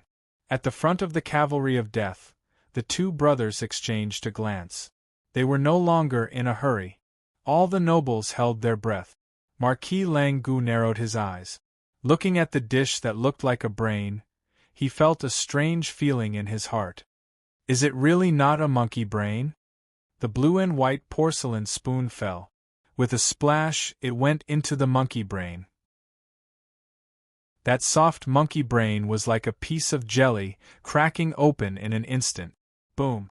The next moment Marquis Langu froze. As soon as the monkey brain was bitten, white steam gushed out of the brain. It sprayed all over his face. This caused him to involuntarily let out a burst of panicked screams. After 2 moans, he was completely intoxicated. Marquis Langu was completely mesmerized by the rich aroma that gushed out of the white steam. At this moment, the true face of the monkey brain was completely revealed. Chapter 1740. Sizzle! Marquis Langu screamed. White steam sprayed on his face, and a rich fragrance rolled out from the steam, enveloping his head, causing him to be immersed in a state that he could not extricate himself from. Ah! Marquis Langu screamed. The people around him were dumbfounded. What's going on? Xiao Ai's little nose twitched involuntarily. As the steam gushed out, the aroma gradually enveloped the whole restaurant and even drifted outside. The aroma was so strong that it seemed to seep into one's skin, making one shiver. Xiao Ai turned to look at Bu Fong. The latter clasped his hands behind his back, and the corners of his mouth curved upward slightly. He was exuding confidence from the inside out. For some reason, she found the chef somewhat handsome. Yu, on the other hand, pursed her lips. She had trusted Bu Fong from the beginning. Since the Hidden Dragon continent, Bu Fong had cooked many delicacies, and she had never seen Bu Fong suffer a loss. The steam dissipated. It was the steam that had been lurking in the monkey's brain. At this moment it had completely dissipated. Then, the plain monkey brain began to change. Brilliant lights and vibrant colors flowed around the monkey's brain, and a strange power of law lingered around it. It was as dazzling as a neon rainbow, and as blurry as the aurora. Beautiful, too beautiful. Marquis Langu was deeply intoxicated by it. He had never tasted delicacies before, and because of the Queen of Curses, he was prejudiced against them. But this time, to his surprise, he felt that the delicacies were not bad. He scooped out a spoon. The white monkey brain bounced on the blue and white porcelain spoon. It glowed brilliantly like a piece of jade. At this moment, the patterns on it were filled with a blurry color. Then, "I'll start," Marquis Langu said. Bufang nodded. Outside, the nobles swallowed hard. "He's really going to eat it? Delicacies are taboo. Marquis Langu is really courageous." Xiao Ai looked at Marquis Langu and thought of the first time she ate a bowl of noodles cooked by Bufang. At that time, her heart was filled with rejection. But just one mouthful, she had betrayed her faith in the queen. This delicacy was poisonous. Marquis Langu gave Bufang a deep look and raised his thumb and middle finger. Then, he scooped up the food on the porcelain spoon and stuffed it into his mouth, soft and tender. Extremely soft and tender. As soon as his tongue made contact with the monkey's brain, he felt a softness that made it difficult for him to free himself. The taste that spread on the tip of his tongue suddenly spread throughout his body. It was like an electric shock, like the feeling of first love. This is a monkey brain? No, oh. Marquis Langu covered his face with his hands, his eyes glazed over. He felt everything in front of him change. There was no end in sight, and it was like a vast ocean. Towering waves surged and roiled, and the rumbling was deafening. As for him, he grabbed the rattle drum and stepped on a small boat, howling in the tumbling waves. The waves drenched his clothes, revealing his graceful figure, but he didn't care at all. At that moment, he let go of himself. He was himself, a different kind of morning glory. Dong, dong. Marquis Langu's eyes were glazed over. He took out the rattle drum and kept shaking it. The drumsticks hit the drum, and the water splashed on the surface of the drum rhythmically. The feeling of happiness and intoxication, it made him feel as if he had experienced an unprecedented climax. Dong. The drum beat was deafening. Marquis Langu howled and looked up at the sky. His throat grew bigger and bigger, everything in front of him turned white. In reality, Marquis Langu's face was flushed. He raised his head, and tears trickled down the corners of his eyes. "This is a delicacy." Marquis Langu's voice was choked with sobs. Everyone present was dumbfounded. "What's wrong with him? He looks as if he has been violated." His face was as sorrowful as water. Marquis Langu looked at Bufang with a sad look in his eyes.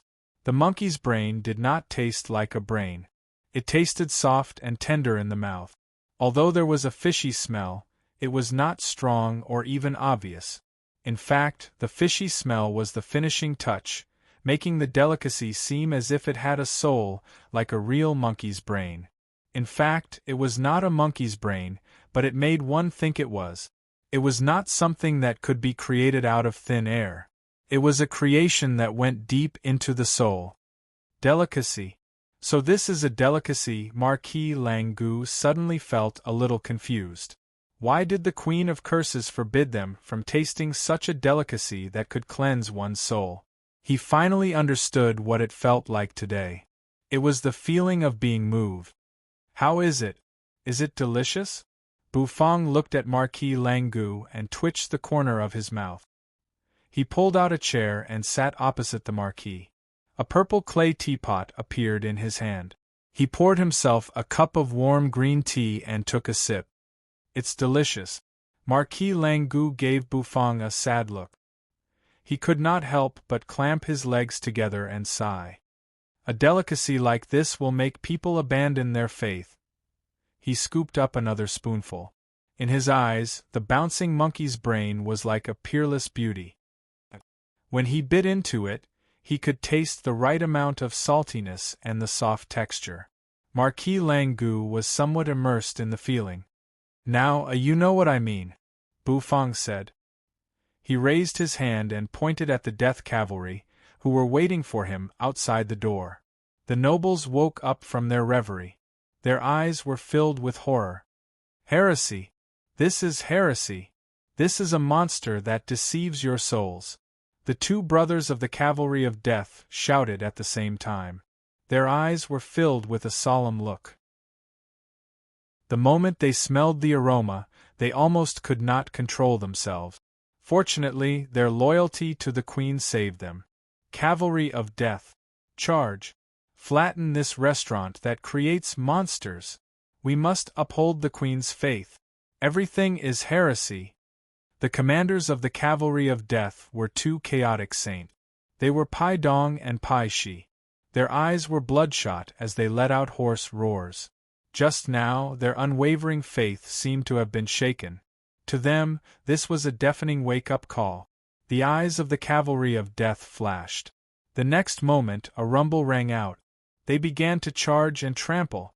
In District A of Void City, the Pai brothers' cavalry of death became famous throughout the universe. Rumble! The roar of beasts that filled the whole district seemed to be deafening. The next moment, the ground shook. The charge of the cavalry of death began. Pai Dong and Pai Shi's eyes were filled with anger. Marquis Langu swallowed a spoonful of monkey's brain. A relaxed smile came over his face.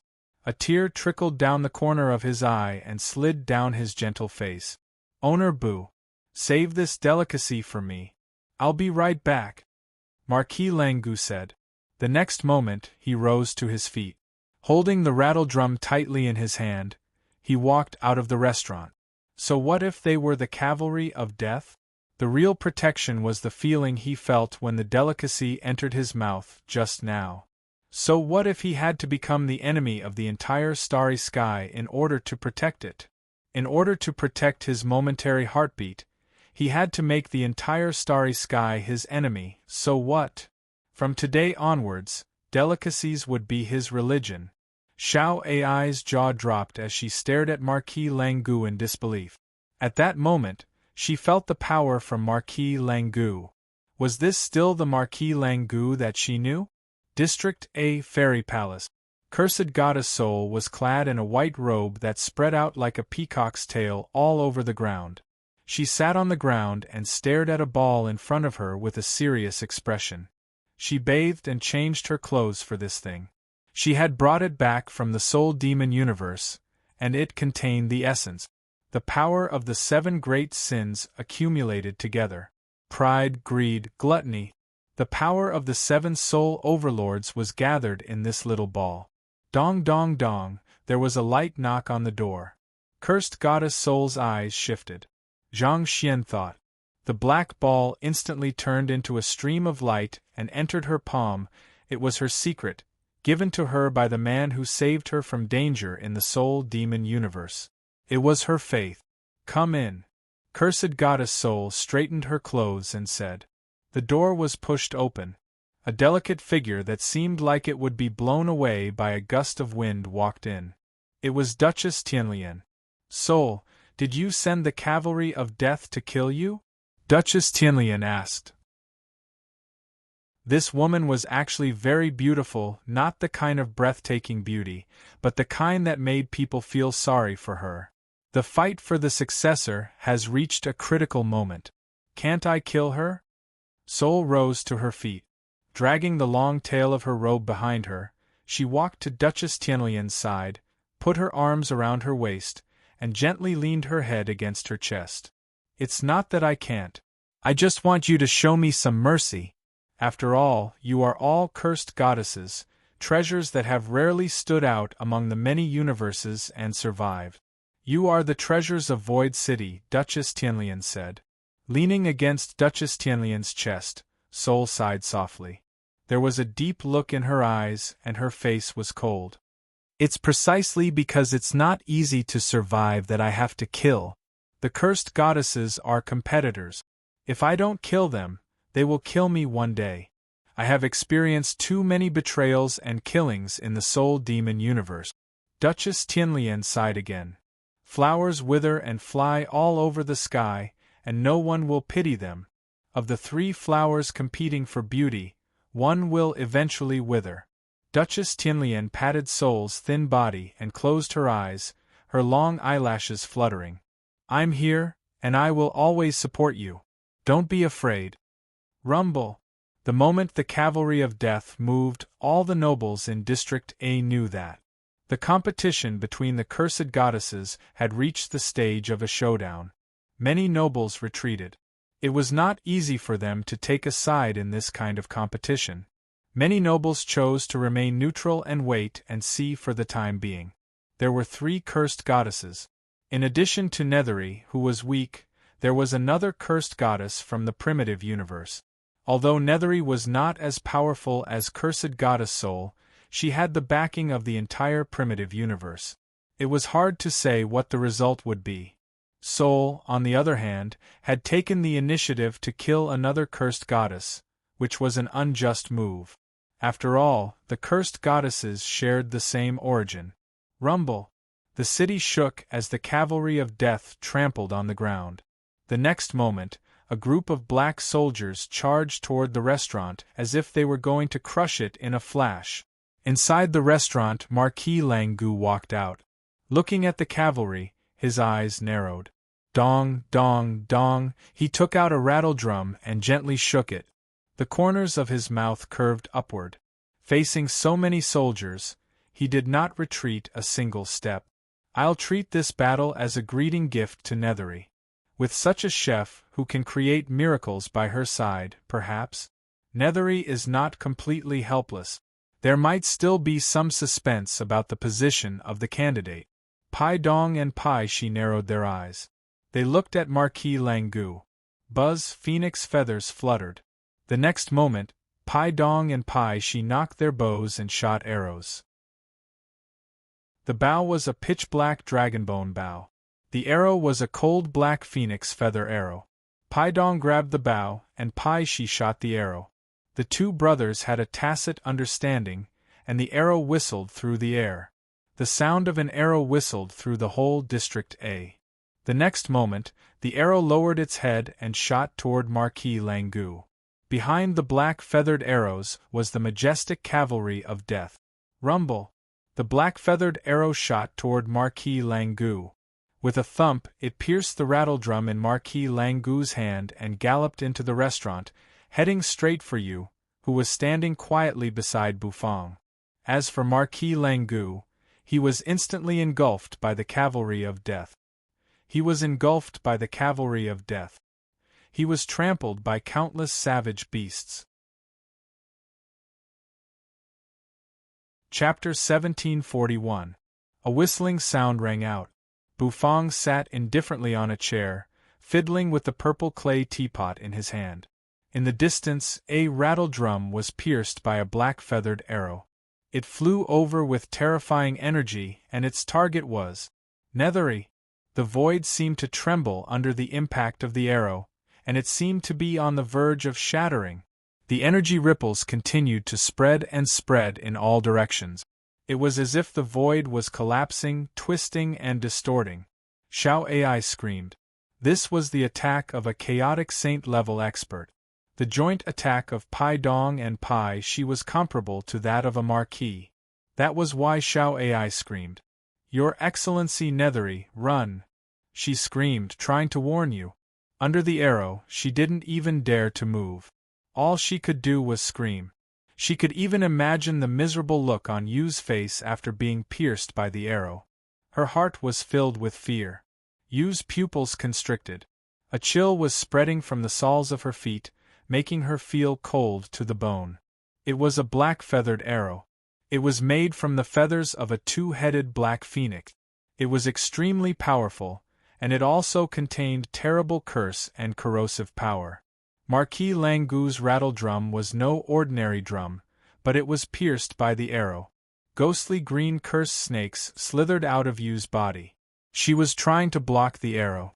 Just when Xiao Ai was despairing and Yu was on guard, A black walk appeared in front of Nethery, shielding her from the attack. A crisp clink rang out. The black-feathered arrow hit the black turtle constellation walk. The arrow, which could pierce through a rattle drum, kept spinning on the walk, but it couldn't move any further. Holding the walk in one hand, Bufong took a sip of tea from the teapot. Then, he exerted force on his Taotai arm boom. In the next instant, the black-feathered arrow was fiercely thrown out by Bufong. A thud rang out. The arrow flew backward, heading toward a group of cavalrymen in the distance. Roar! A furious roar resounded. A peerless great demon had awakened. Marquis Langu had transformed into a great demon. His body suddenly became very huge, like a terrifying giant beast. The figure that was originally covered by the armored cavalry suddenly stood up at this moment. He spread his arms wide. The steel cavalry charged at his arm and was pushed forward by him. Rumble! A group of cavalrymen were sent flying in all directions. The huge beast fell to the ground. The cavalryman on the back of the ferocious beast also fell to the ground, rolling as he got up. The clanging sounds resounded endlessly. Marquis Langu had single-handedly withstood the ferocious cavalry. There was a whistling sound. The black-feathered arrow flew back and instantly pierced through 3 cavalrymen.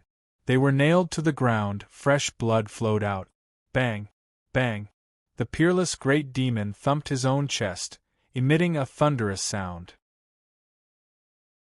Many ferocious beasts knelt down and trembled in fear. One after another, guards stepped on the ferocious beasts and soared into the sky, holding spears, and swords as they charged at the Marquis. Marquis Langu's scarlet eyes narrowed. Then, his huge palm slapped down. Bam! Bam! Bam! Bam! One by one, the cavalry of Death's bodies shattered and turned into flowers of blood. The scene of the battle became extremely bloody in an instant. The nobles of District A, who were hiding in the distance, sucked in cold breaths. I can't believe Marquis Langu started a massacre in District A. Is this guy crazy? He's the ruler of District B, and now he came to District A to start a massacre? He will be punished by the Duke. Pai Dong and Pai Shi looked at each other. When they saw the black-feathered arrow fly backward, their hearts skipped a beat. They obviously knew the chef's fighting prowess. To be able to fight 2 marquises in District B, his trump card must be extraordinary. Of course, the chef's strength was only that of a saint of the Great Path. However, he had used his trump card in District B, so he obviously could not use it in District A. Therefore, they exchanged a glance and saw the fanaticism in each other's eyes. Kill! Pai Dong and Pai Shi looked at each other and roared in unison. The next moment 3 black-feathered arrows emerged in their hands. One of them knocked the bow and the other shot the arrow. Creak! The 3 arrows were knocked on the arrows. Then, they were pulled to the limit. When they released their hands, the bowstrings were pulled. Rumble! They turned into 3 beams of light and shot toward the distance, filling the air with deafening whistles. Kill! After releasing their hands, Pai Dong and Pai Shi roared. Pai Dong and Pai Shi roared. They stepped on their 2-headed dark phoenixes and charged at Marquis Langu. How could their cavalry of death be stopped by a marquis? As the cavalry of death under cursed goddess soul, they had to prove their worth. The 2-headed phoenix let out a shrill cry and charged toward the great demon, Marquis Langu, and began to fight. Marquis Langu fought the cavalry of death, while fighting the 2-headed phoenix.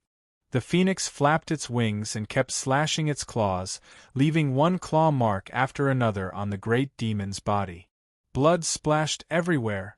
However, this only made the great demon more agitated. Marquis Langu's mountain-like fist smashed down and hit the phoenix's head, smashing it hard to the ground. Pai Dong and Pai Shi suddenly appeared behind the phoenix. They stepped into the air. Pai Dong knocked the bow, and Pai Shi drew an arrow. The arrow shot out.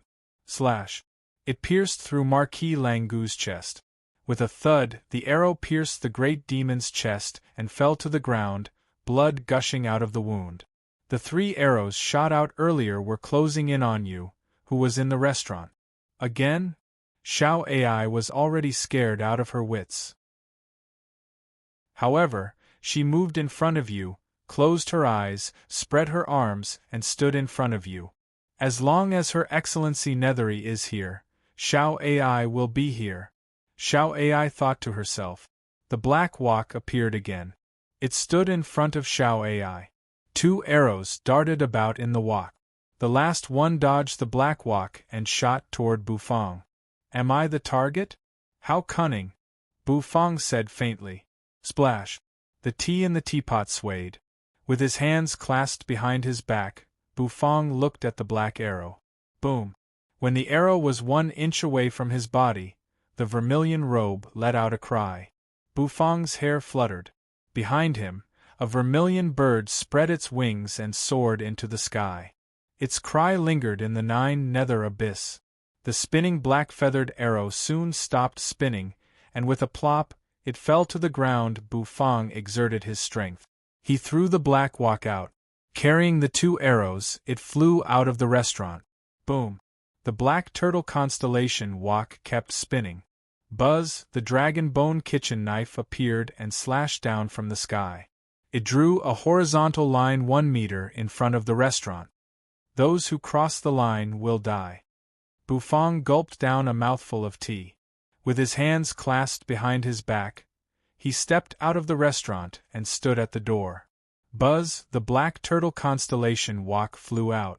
Suddenly, he crushed them. Several iron guards were sent flying by the impact. The 2 arrows also pierced through several people. Xiao Ai looked at Bufang, who was blocking the door. Her eyes were filled with shock and excitement. So handsome! For some reason, the girl's heart was touched. Little Hu jumped onto Yu's shoulder, his little tail wagging. In the restaurant, a clanging sound rang out. Xiao Bai walked out, his purple mechanical eyes flashing. This puppet. Xiao Ai glanced at Xiao Bai. Her heart seemed to throb. At this moment, Xiao Bai gave her a deep shock. On the table, the pearl monkey brain was still shaking, constantly emitting a fragrance. Foxy let out a squeak and rushed over. However, you caught him. You can't steal it. If you want to eat it, ask Bufang to make it for you. You shook her head. Little Hu drooped his head like a frosted eggplant, looking as if he had nothing to live for. Boom! Outside the restaurant, Bufang stood in front of the restaurant. He drew a horizontal line. Today was the restaurant's opening day, and Bufang did not want to start a killing spree. But now it seemed that he could not. An arrow pierced a big hole in Marquis Langu's chest. However, the hole wiggled and quickly healed. After all, he was a great demon, and his fleshly body was extraordinary. Pai Dong and Pai Shi naturally did not think that this method could kill a marquis. The 2 brothers looked at each other tacitly. Then, they rushed out from both sides at high speed. The huge 2-headed phoenix was no match for Marquis Langu. After all, it was only a chaotic saint. Marquis Langu, who had transformed into a great demon, grabbed its wings. He was a sissy in human form, but when he transformed into a great demon, he became even more violent. Marquis Langu growled. Slash! He tore the wings of the 2-headed phoenix. Blood poured down like a waterfall. It spread to the ground of District A. The phoenix's wail rang out incessantly. However, Pai Dong and Pai Shi had seized the opportunity to sneak behind the marquis. They rushed toward the restaurant. Many cavalrymen passed by the peerless great demon and approached the restaurant. As for the line drawn by Bufang, they certainly did not put it in their eyes. Kill! For Her Excellency's soul, kill! Pai Dong and Pai Shi shouted at the same time. Rumble! The line was crossed in an instant. The moment they crossed it, Bufang's eyes narrowed. Xiao Bai, Bufang said faintly. As soon as his voice rang out, Xiao Bai's figure emerged behind Bufang. Those who cross the line will be killed without mercy, Bufang said. Xiao Bai's purple eyes narrowed. Then, he disappeared from where he stood as if he had teleported. A cavalryman riding a giant lizard crossed the line and rushed toward the restaurant. Xiao Bai appeared all of a sudden, stomping his foot. His fan-like palm punched, smashing the giant lizard's head. The iron guard on the cavalryman leaped up. His iron fist punched out, landing in front of Xiao Bai. He punched Xiao Bai's chest several times. A series of small punches hit Xiao Bai's chest. Xiao Bai was as still as a mountain. The iron guard was bewildered. Whitey fiercely smashed its head forward, directly smashing the iron guard's head into pieces. The cavalrymen who crossed the line were easily smashed by Xiao Bai. One soul after another floated in the void in the distance. The peerless great demon stood on the phoenix, roaring. The cavalry of death was frightened. They pulled the savage beasts back, not moving forward. Boom! Xiao Bai punched with his left and right fists. His fists collided with the two figures coming at him. Pai Dong and Pai Shi flew backward and landed hard on the ground. They landed outside the line and stared warily at Xiao Bai.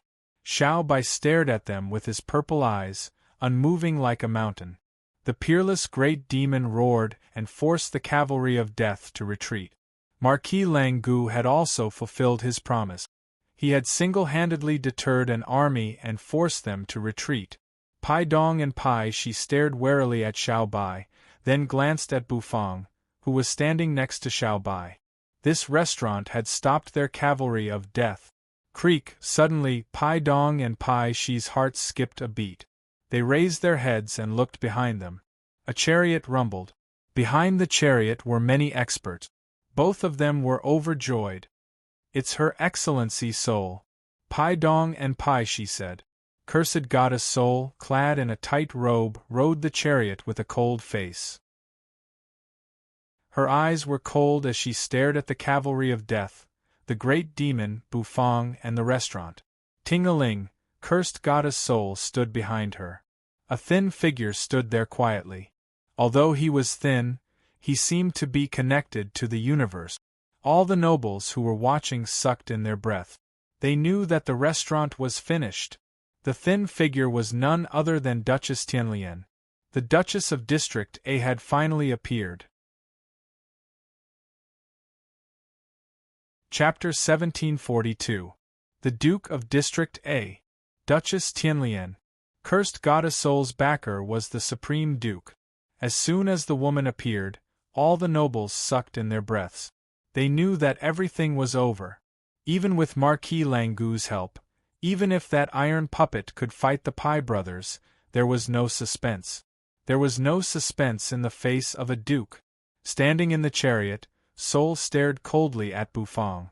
"I didn't expect that you, a chef, would really make it to District A," Soul said indifferently. Bufang's appearance surprised her.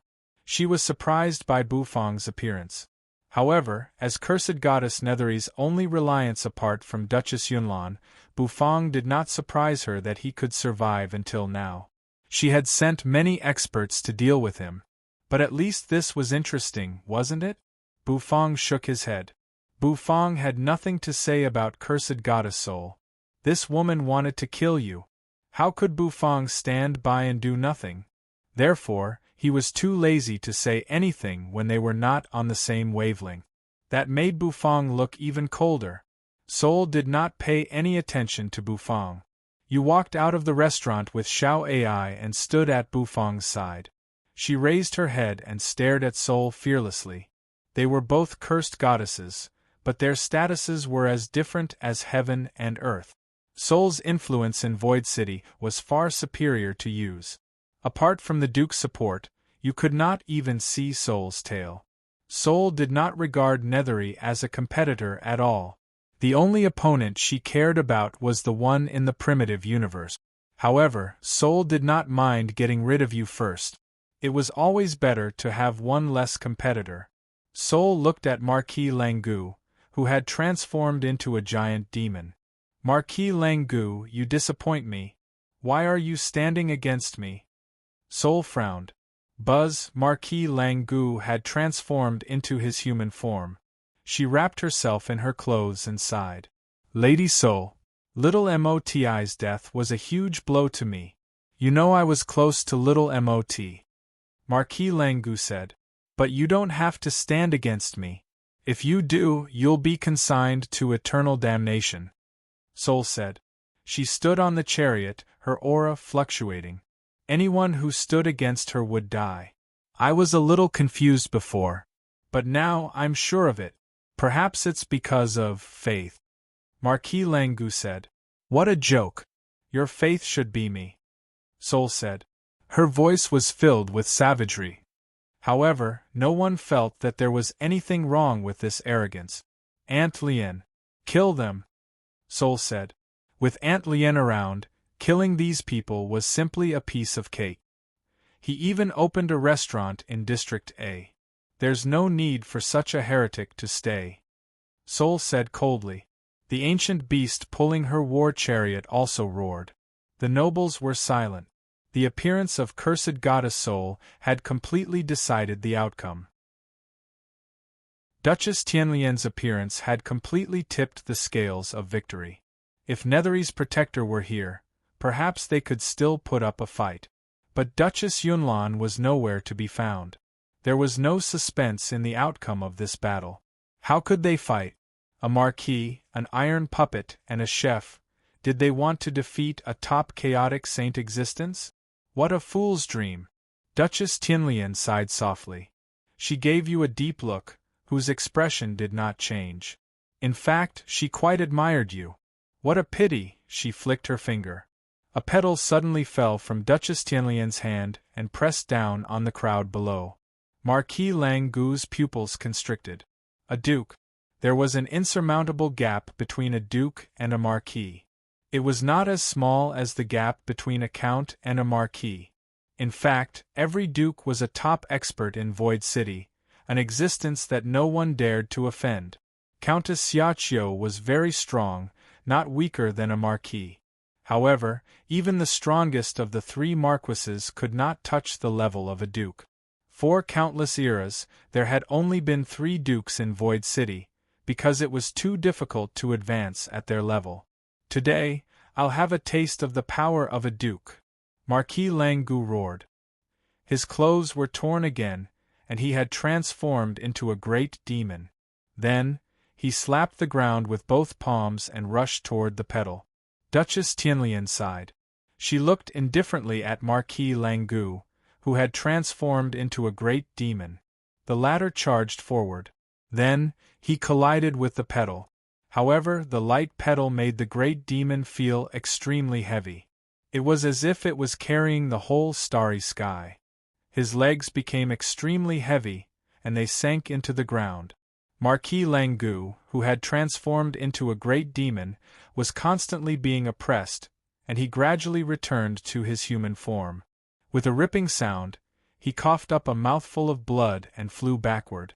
The pedal, which was as light as a feather, came flying toward him. Marquis Langu fell to the ground, his face ashen. Sure enough, the gap between him and a duke was too great. Cursed goddess Sol stood in midair, her expression unchanged. Even though Marquis Langu used to be her man, she had betrayed her. She no longer cared about life and death.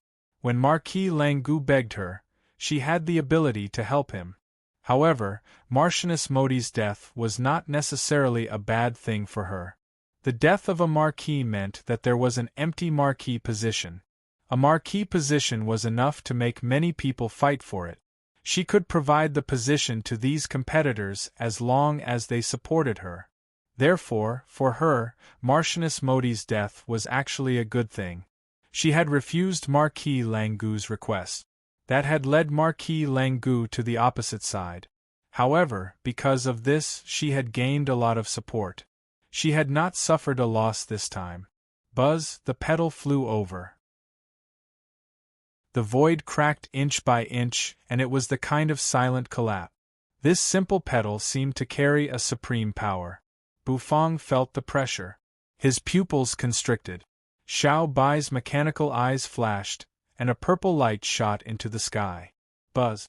Xiao Bai raised its huge arm. Suddenly, it transformed into a cylinder.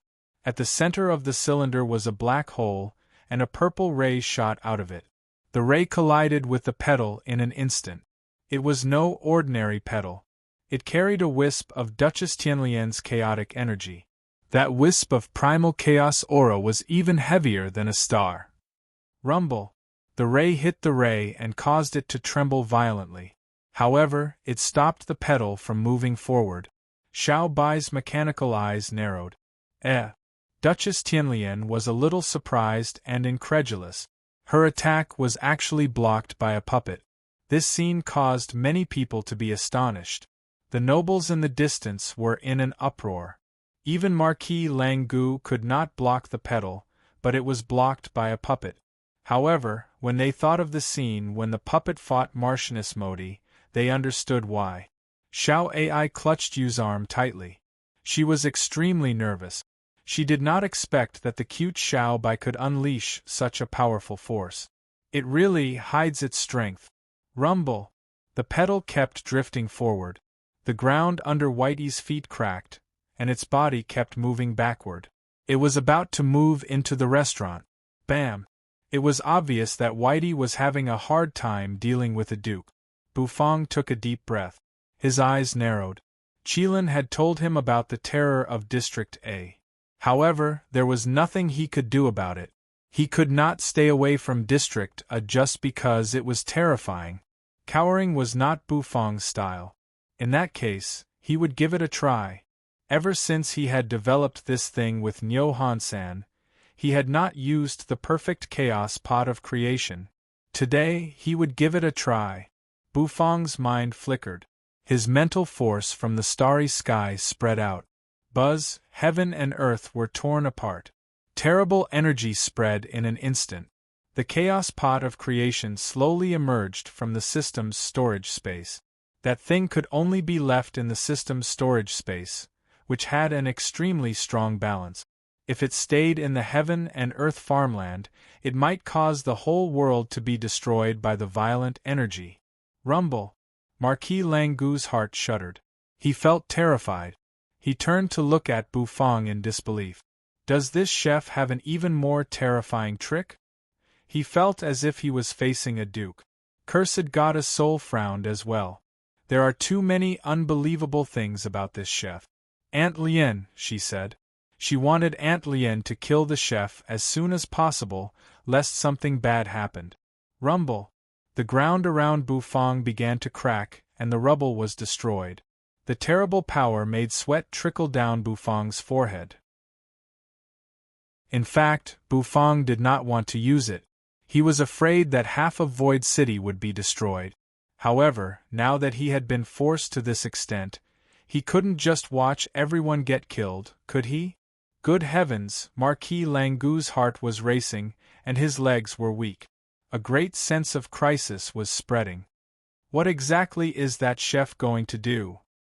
Duchess Tianlian frowned. Then, her figure flickered. She appeared in front of the petal. She reached out a finger and gently touched the petal. A wisp of chaotic energy swirled around her finger. The petal's power increased dramatically. Bam!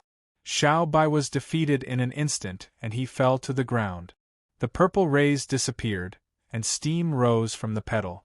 Meanwhile, the petal shot toward him at an even faster speed. She wanted to kill Bufang. She wanted to take advantage of the moment Bufang took out that terrifying thing to kill this chef. Bufang focused his eyes. He took a long breath. His hair waved uncontrollably. A crack appeared in the void. The crack was twisting and collapsing. In a trance, the crowd saw a golden walk. Xiao Ai was shivering all over. It was the feeling of death. The petal kept growing bigger and bigger in Bufang's eyes. Bufang gritted his teeth. Come on. Explode. Explosive delicacies are the classics. Suddenly, everything seemed to stand still. Bufang felt the scene in front of him change. A heavy feeling of drowsiness overcame him. The scene in front of him twisted, then slowly turned into bubbles and dissipated. Put it away. Don't use it unless it's necessary. A gentle voice rang in Bufang's ears, as if it was whispering in Bufang's ear. Bufang paused. His drowsiness was gone. He didn't know when, but a slender figure appeared beside him. It was a woman shrouded in black mist. Other than her face, the rest of her body was constantly distorted. The woman smiled at Bufang and nodded. She raised a hand and flicked a finger. Immediately, the petal collapsed. Qianlian, you've gone too far. As Yunlan said, we are guardians, not thugs, the woman said indifferently. A rumbling sound echoed in the void. Behind the dreamlike woman, a chariot drove across the sky. A figure stood quietly on the chariot. The atmosphere and the surroundings suddenly became subtle. The nobles watching from a distance did not even dare to breathe. Their eyes widened in disbelief. Yu and Sol's eyes locked on the woman the moment she appeared. The familiar chariot and the familiar aura. The third cursed goddess from the primitive universe had finally shown up. Duchess Nightmare and her guardian cursed goddess. For the first time, the three cursed goddesses appeared together. Chapter 1743. Duchess Nightmare. She was one of the three supreme dukes of District A. As soon as she appeared, all the nobles in District A were surprised and made an uproar. However, what shocked them even more was the figure next to Duchess Nightmare. It was a graceful figure standing on the chariot. Originally, it was difficult for a chariot and a beautiful woman to match each other, making them seem incompatible. A woman's temperament was too sad, which would be too different from the iron-blooded chariot. However, the woman in front of them, standing on the chariot, was almost a perfect match. The former was sad and the latter was gentle. However, her sadness and gentleness complemented the chariot. The third cursed goddess, Hutu, the cursed goddess from the primitive universe. All the nobles held their breath, and their eyes widened as they stared incredulously at the restaurant.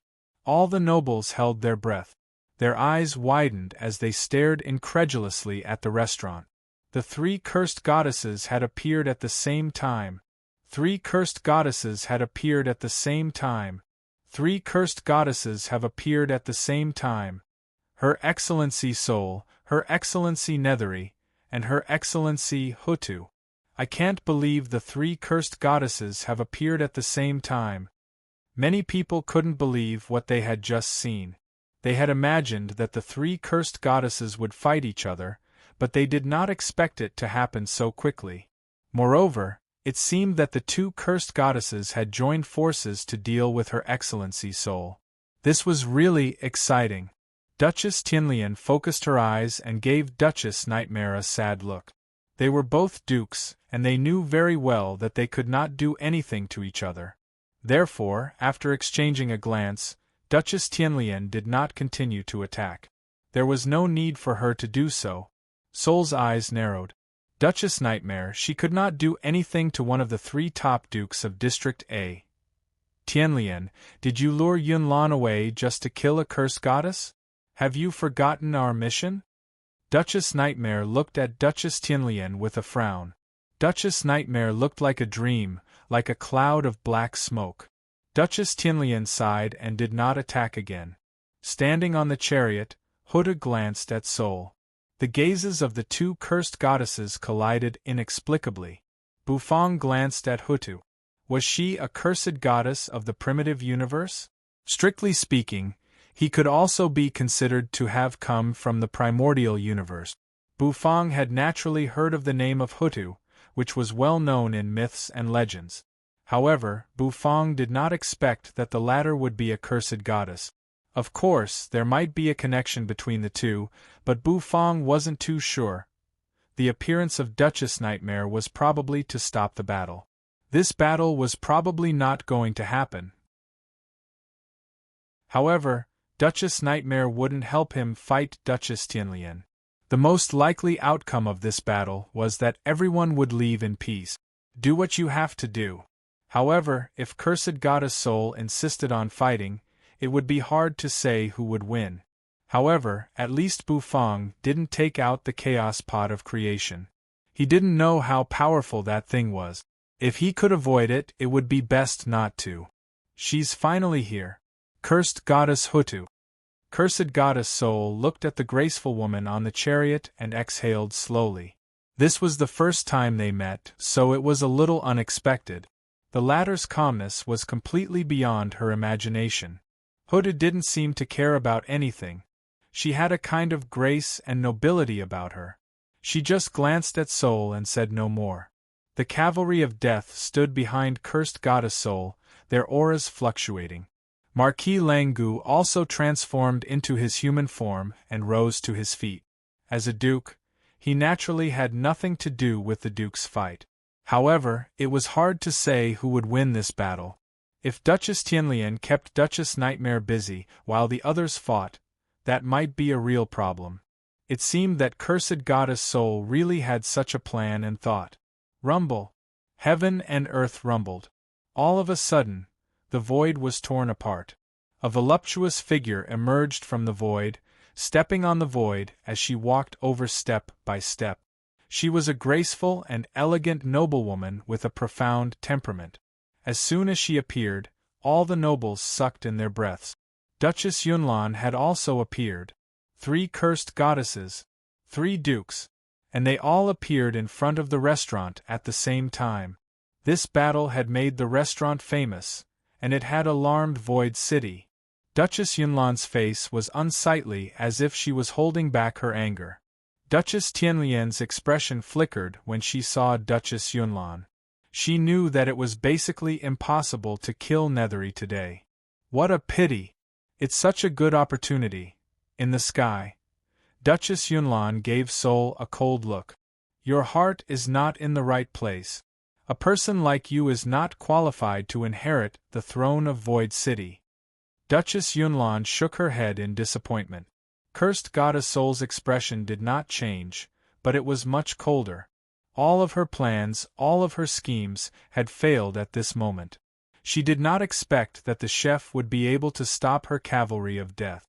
The 2 brothers, Pai Dong and Pai Shi, could fight a marquis together, but they could not do anything to him. She also did not expect that Marquis Langu would betray her. All of this made her very depressed.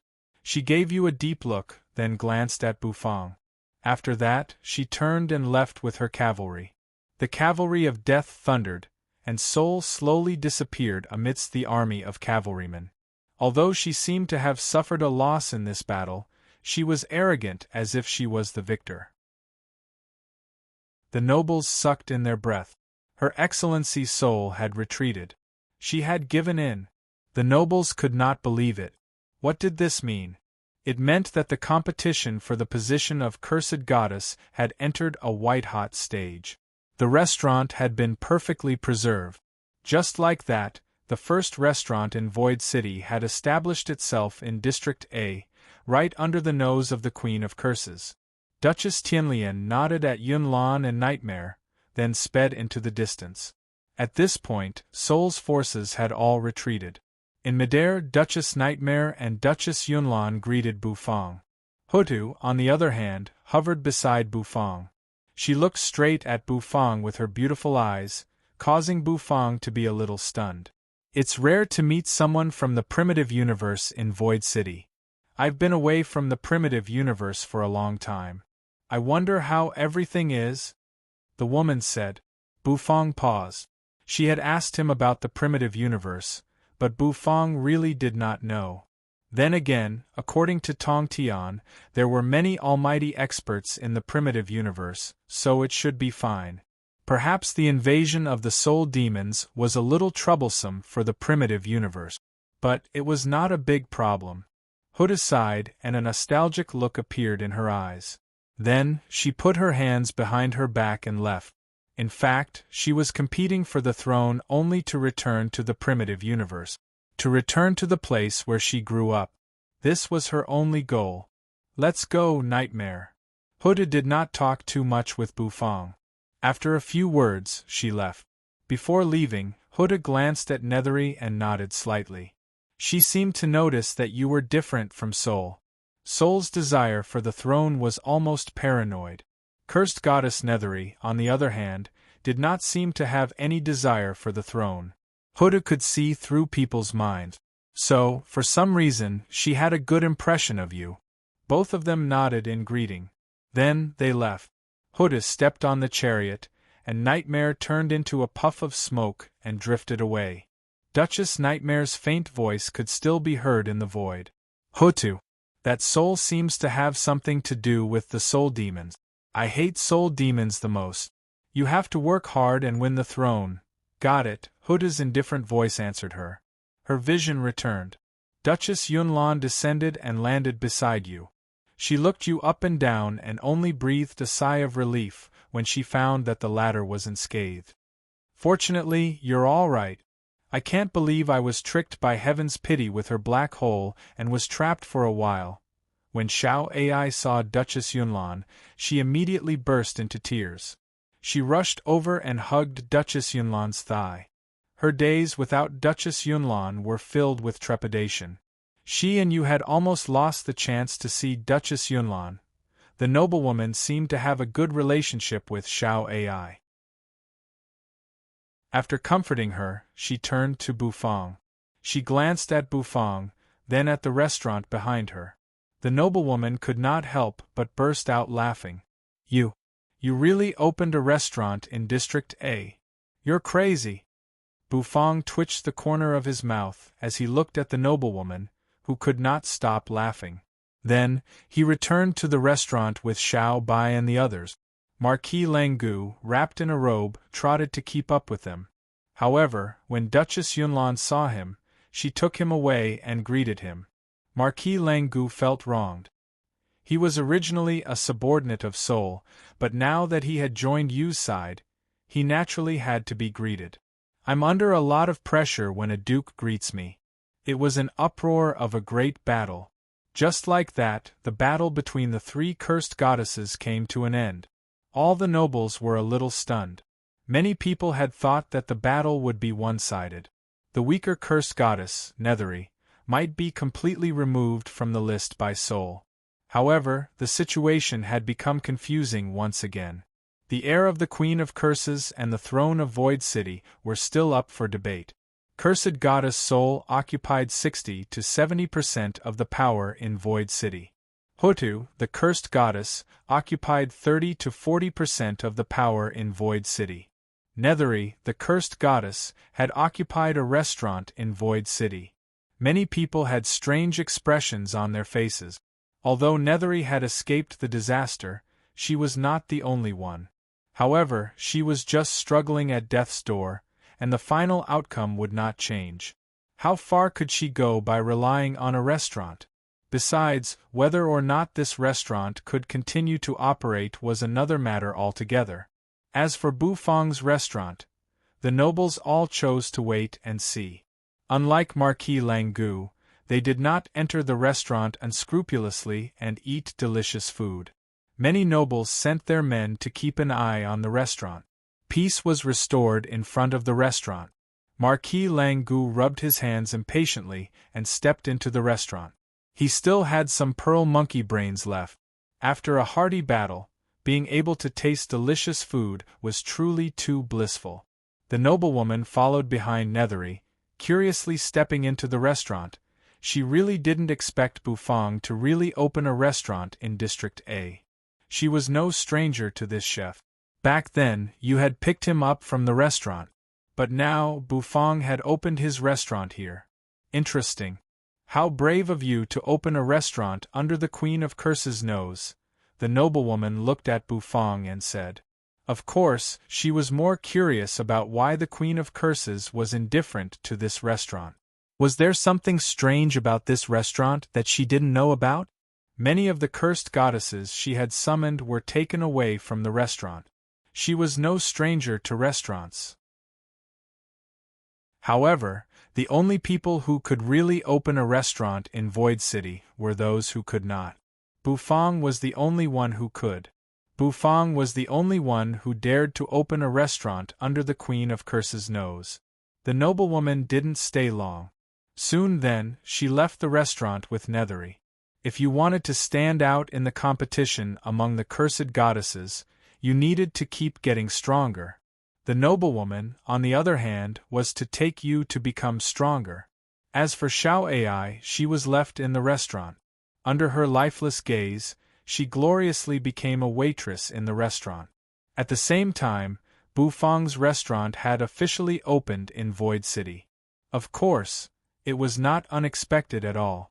Although many nobles were paying attention to his restaurant, no one dared to step into it or order a dish. However, no one dared to take even half a step inside. No one dared to order any of the delicacies. No one dared to be the first to break this taboo. Bufang, on the other hand, needed to think of a way to break this taboo in people's hearts. Chapter 1744. In the eyes of many nobles, the restaurants of Void City were taboo. Everyone was waiting to see what would happen. Many people even wanted to destroy the restaurant. These people had an unparalleled faith in the Queen of Curses. Of course, for Bufang, he also needed to think about how to increase the restaurant's popularity. To make the people of Void City accept the restaurant, he might need a dish that could impress them. As for what this dish was, Bufang had not figured it out yet. However, Bufang was not in a hurry. In fact, at their level of strength, time was nothing. For them, time was a long time. In the restaurant, Bufang pulled out a chair and curled up in it. Bufang closed his eyes and breathed rhythmically. The restaurant was deserted, and almost no one came to visit. It had been like this for several days. Over the past few days, Bufang had come up with many ideas. He had cooked extremely fragrant delicacies and wanted to use the rich fragrance to seduce the most primitive desire for delicacies in these people's hearts. However, it was rare that the nobles of Void City were not attracted by the food. Even when the aroma was so strong that it filled the whole city, these nobles did not waver. Perhaps some of them had some desire in their hearts. They kept smacking their lips, wanting to taste the food. However, when they thought of the Queen's taboo, they could not help but suppress their desire. This surprised Bufang. Barbecue, teppanyaki, scallion pancakes. Bufang had tasted all kinds of food that could smell the best. At most, these nobles would become restless, but they wouldn't sink into it, and they wouldn't be bewitched by delicious food. The Queen's taboo deeply affected the nobles of Void City in their hearts. Of course, ever since Marquis Langu broke the taboo, he had given up everything and only wanted to eat delicious food. Every day, he ate until his mouth was covered in grease. He even planned to make his home in the restaurant. Of course, he was driven out by Bufang. Marquis Langu had also given up on being a soul drummer and planned to be a qualified soul foodie. His love for food came from the depths of his soul. Ever since he ate the pearl monkey brain, he couldn't help himself. He had tried the other delicacies in Bufang's restaurant. Egg fried rice, braised pork, sweet and sour ribs. Each piece of meat made him tremble with happiness. However, Marquis Langu alone was not enough to influence the other nobles. Many of them were still watching vigilantly. Impossible. Owner Bu, you can't make the nobles in District A accept the definition of delicacies. Xiao Ai sat at the dining table, eating braised pork, and said to Bufang seriously. Bufang was curled up on the chair, sipping his wine as he glanced at her. The charm of delicious food lies in its attraction to the palate and control over the taste buds. However, the experts of Void City are not weak, and they have self-restraint. It's obviously impossible for you to lure them in with just the aroma. Xiao Ai had been very satisfied recently. Although she did not know where Lord Nethery had gone, she was very happy to be a waitress. He could eat Bufang's delicacies every day. Because Bufang's delicacies did not attract those customers, she could only digest them internally. Barbecue, hot pot, scallion pancakes, teppanyaki, and so on. Xiao Ai's soul was throbbing from all the food. She still remembered the guilt she felt toward the Queen when she ate Bufang's noodles for the first time. But now that guilt was nowhere to be found. All that was left in her heart now was the belief in food. In this regard, she was the same as Marquis Langu. Xiao Ai grabbed the spoon, waved it, and said seriously to Bufang, "Owner Bu, the first thing you have to think about now is to let them eat. They will not step into the restaurant unless they have tasted the thrill that goes deep into their bones." Bufang paused. Xiao Ai's words made Bufang fall silent. She made a lot of sense. To put it simply, she was forcing herself on them.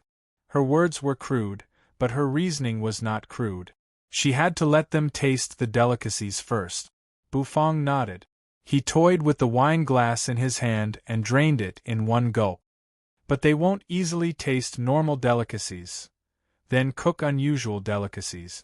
Owner Bu, you're such a great chef, so you should know how to cook unusual delicacies, right?" Xiao Ai said matter-of-factly. She scooped up a piece of jelly-like braised pork and stuffed it into her mouth. The oil spread, and the rich taste of meat filled her mouth. The soft and tender feeling made her tremble all over, and her cheeks turned red. Shyness seemed to spread from the bottom of her heart. Unusual delicacies? Use dark cuisine to open up the market? Bufang was stunned. He poured himself a glass of wine. This time, he did not drink it. Instead, he narrowed his eyes as he looked at Xiao Ai, whose mouth was covered in oil. Her words seemed to have opened up his mind, and his eyes seemed to have widened. Since normal delicacies could not open up the market, he would use dark cuisine. The corners of Bufang's mouth twitched slightly. He made up his mind. Stinky tofu was definitely out of the question. Many people had seen it before. Bufang had used it in the ring fighting pit. Therefore, this time, Bufang planned to use other dark cuisines. There were many dark dishes, and stinky tofu was not the only dish. Let's do it. Bufang suddenly jumped up from his chair. Standing in the restaurant, Little Hu, who was lying under the path understanding tree, immediately became energetic. With a swoosh, it disappeared and reappeared on Bufang's shoulder. Xiaopi also flew over and landed on Bufang's shoulder, blowing bubbles. Bufang narrowed his eyes and raised his hand to rub Little Hu and Xiaopi's heads. "Let's go to cause trouble," Bufang said softly. Yes, Bufang was going to stir up trouble. Since the rich aroma of food could not arouse the noble's desire for delicacies, Bufang decided to do something about it. Since the rich aroma of food could not arouse the noble's desire for delicacies, Bufang had no choice but to use some extreme methods. Only those who had tasted the ultimate dark cuisine could understand the value of delicacies. Of course, not all dark cuisines tasted bad. Xiao Ai stuffed the last piece of braised pork into her mouth. Her eyes widened as she watched Bufang walk out of the restaurant with his hands clasped behind his back. Marquis Langgu, on the other hand, was lounging in his chair, picking his teeth. He was a little surprised when he saw Bufang. "What delicious food does this little chef want to cook this time? I can't miss it." Marquis Langgu rolled his eyes and quickly followed. His trust in Bufang's cooking had reached the level of faith. Little Hu narrowed her eyes and cheered. She was very happy. "Stir up trouble? Is there something delicious to eat?" The group of nobles who had been watching the restaurant froze when they saw Bufang walk out. Outside the restaurant, the street that had been reduced to ruins by the previous battle had been restored to its original state. In Void City, the recovery rate of damaged buildings was very high. Bufang did not go far after he walked out of the restaurant. Instead, he marked out a small area in front of the restaurant. Then, with a thought, Bufang made a move. A divine tree appeared in front of him. The dragon bone kitchen knife spun. The divine tree was cut in half in an instant, and the surface was smooth. The knife rose and spun like a phoenix. Soon, a plaque appeared behind Bufang. A line of words was carved on it. "The God of Cooking Little Restaurants Great Dark Cuisine Trial. Those who are brave are invited to challenge us. Those who succeed will be rewarded with a wisp of chaotic energy." When Bufang had finished writing, the dragon bone kitchen knife spun in his hand. He took a step back, satisfied, and a strange smile came over his face. "Great Dark Cuisine Trial? Those who succeed will be rewarded with a wisp of chaotic energy? Xiao Ai's eyes widened in disbelief as she read the words Bufang had written on the plaque. Owner Bu, are you crazy? Calm down, Bufang glanced at Xiao Ai. Putting aside what dark cuisine is, how are you going to give away chaotic energy? Xiao Ai looked at Bufang speechlessly. What kind of teammate did Nethery find? Marquis Langgu picked his teeth with a toothpick in his mouth and chuckled. Bufang, little chef, are you in a desperate situation? Only chaotic saints have chaotic energy, and a peak saint of the Great Path might be able to control it. Don't talk big. If a god emperor completes the challenge, won't you have to give him chaotic energy? How are you going to give it to him? Marquis Langgu rolled his eyes gracefully and pointed at Bufang with his finger. I have my ways. First, they have to complete the challenge, said Bufang. While Bufang was talking to Xiao Ai and Marquis Langgu, the news had already spread like wildfire. Many people had seen Bufang's plaque, so the content on it was naturally exposed. Give away chaotic energy? How can this chef be so arrogant? What makes him think he can make such a bold claim? However, for many saints of the Great Path, Bufang's words were full of temptation. If they could really get the chaotic energy, they would be able to save many years of hard cultivation. Of course, there were also rational people. What many people were concerned about was Bufang's challenge. This challenge was very interesting. It was too difficult. No one would take part in it. It was too easy. The chef might not be able to take out the chaotic energy. Therefore, this chef had forced himself into a dilemma. For a moment, the news spread like wildfire. All the nobles in District A turned to look at it. The restaurant had become the laughingstock of District A. No one dared to go to the restaurant to eat. Its business was so bad that it could not even be compared to the peddlers selling illegal pills next to the alchemy workshop. What was this restaurant trying to do now? In front of the restaurant, Bufang took out the white tiger heaven stove. He also placed tables in front of it. Owner Bu, what is this dark cuisine you mentioned? Braised pork? Xiao Ai asked curiously when she saw that she could not stop Bufang. Of course, she was still not optimistic about Bufang's chances. Opposite the restaurant was an alchemy workshop, which was bustling with people. Many people noticed the scene. The alchemy workshop was huge, at least many times larger than the restaurant. Inside the workshop was a huge shop that looked like a square. Among them, there were alchemists sitting cross-legged in the square, refining pills. These alchemists came from a small universe that produced alchemists. Although it was a small universe, alchemists in this universe were very popular. These alchemists were all top alchemists. Their alchemy skills were superb. They were performing alchemy, using the finished pills to stimulate the nobles of Void City to sell their pills. Many alchemists scoffed at the competitors opposite them. A restaurant was simply ridiculous. Today, many people in the alchemy workshop had gathered around the restaurant curiously. In fact, Bufang's restaurant did not lack traffic. It lacked customers to break the taboo and taste the food. The corner of Bufang's mouth twitched slightly at Xiao Ai's question. Dark cuisine.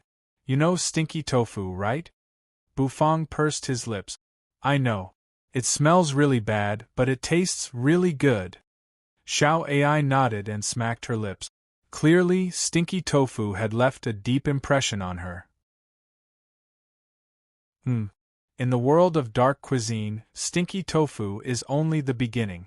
Canned herring, cursed chicken, fire ant cookies, nightmare larva jelly beans.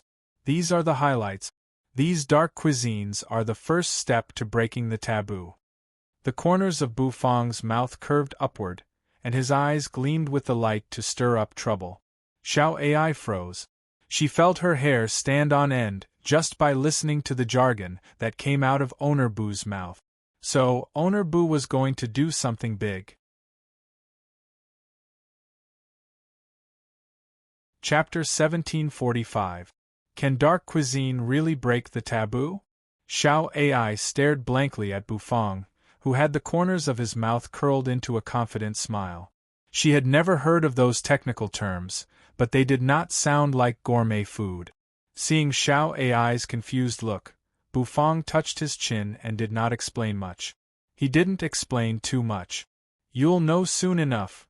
The customers who had gathered in the alchemy workshop had unknowingly gathered around the tunnel that Bufang had drawn. How dare they use chaotic energy as a gimmick? Interesting. I'm afraid this restaurant is going to do something desperate. I'd like to see what kind of challenge this little restaurant will come up with. Many nobles whispered to each other and laughed in a relaxed manner. All they had to do was to calmly watch the restaurant make a fool of itself. They did not take the so-called chaotic energy seriously, nor did they take it to heart. However, if someone else completed the challenge and the restaurant refused to hand over the chaotic aura, they would have a reason to ask the Duke to seal the restaurant. This would give those who had always wanted to destroy the restaurant some opportunities and channels. Of course, they did not know what kind of horror awaited them next. Bufang did not explain too much to Xiao Ai. It was better to take action than to say too much. The noblewoman returned with you. In fact, she would bring you back every 3 or 4 days. The main reason was that she had become a loyal customer of the restaurant. In her opinion, tasting some delicacies occasionally had always been a way to spice up life. Every time she went to fetch the cursed goddess, she would ask the chef to cook a dish for her. Of course, at that time, her request was rejected by Bufang. When she returned with Nethery, she was slightly taken aback when she saw the sea of people. What are you doing? The noblewoman could not help but widen her eyes when she saw Bufang setting up a stall in front of the restaurant. I'm cutting my way through the thorns for the restaurant's future, Bufang said, glancing at the noblewoman. Speak normally. The noblewoman rolled her eyes. You looked at Bufang curiously. Was Bufang planning to stir up trouble? In order to attract customers to the restaurant, I have no choice. These people are too prejudiced against food. They need the impact of dark cuisine. Bufang said. The noblewoman's mouth twitched. Dark cuisine? Just from the sound of it, one could tell that it was something incredible. However, the noblewoman did not say anything. She was a little curious. After so many years, it was rare for there to be something fun. She could stand by the side and watch. She glanced at the board and saw the rewards written on it. She was speechless. No wonder it could attract so many people. Primal Chaos Chi was such a rare and precious item, yet this fellow actually used it as a reward. Bufang ignored the lady. He walked in front of the White Tiger Heaven stove and faced the nobles. Does anyone want to sign up for the challenge?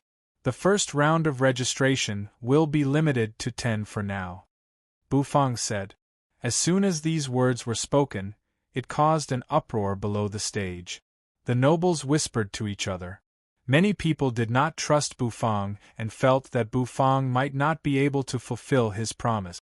Some people, on the other hand, did not know what the so-called challenge was, and they were afraid of making a fool of themselves. Don't worry about the promise. The promise made by Cooking God Little Restaurant will be fulfilled. I guarantee it with the integrity of Marquis Langgu, Bufang said seriously. Marquis Langgu. The nobles below the stage burst out laughing. I didn't know this paralyzed chef could joke. Where did Marquis Langgu get his integrity from? However, after hearing Bufang's words, many people were tempted. Not long after, 10 people walked out. There were indeed 10 slots. Many people were slightly surprised when they saw the 10 nobles. That's Master Jin Yong from the alchemy workshop. He also chose to accept the challenge? Master Jin Yong has been stuck at the level of a saint of the Great Path for a long time. He needs a wisp of primal chaos energy as an opportunity to break through. Hey, isn't that Viscount Daoluan? He's also participating. Many nobles were very surprised by the contestant. Bufang glanced at the 10 contestants. The reward of primal chaos energy was very useful. At least, it had attracted some people to try it. Bufang looked at the 10 people with a straight face and twitched the corner of his mouth slightly. Your Excellency, can you tell us the rules of the challenge now? Master Jin Yong said, looking at Bufang. As an alchemist, he looked down on chefs, so he did not speak politely. The other nobles also looked curiously at Bufang. Most of them had been stuck at the level of a saint of the Great Path for a long time and needed primal chaos energy, so they took part in the challenge. Don't worry, Bufang said. He asked the 10 contestants to sit at the table. The 10 people sat face to face at the long and narrow table, on which were placed chopsticks, spoons, knives, forks, and white napkins. Your challenge is to taste a dark cuisine, a unique food, Bufang said. Is it delicious food? We don't eat delicious food, but we believe in the queen. If it's delicious food, I give up. A nobleman shouted. This nobleman was a woman, and her curly blonde hair spread out behind her. Well, it's not really delicious food. Dark cuisine is the opposite of delicious food, Bufang said after thinking for a moment. In fact, what he said was not wrong. With that said, many nobles looked at each other and didn't say anything else. In fact, it did not matter if it was really delicious food. After all, the reward of primal chaos energy was enough for them to take the risk. It was the same principle that interests moved people. Bufang clasped his hands behind his back, and Little Hu lay on his shoulder. Then, are you guys ready? Bufang asked seriously, looking at these people. Hearing Bufang's question, the nobles felt a little worried. However, they all nodded. With an interested look on her face, the noblewoman crossed her legs and sat in the distance. She wanted to see what Bufang had up his sleeve. Very well.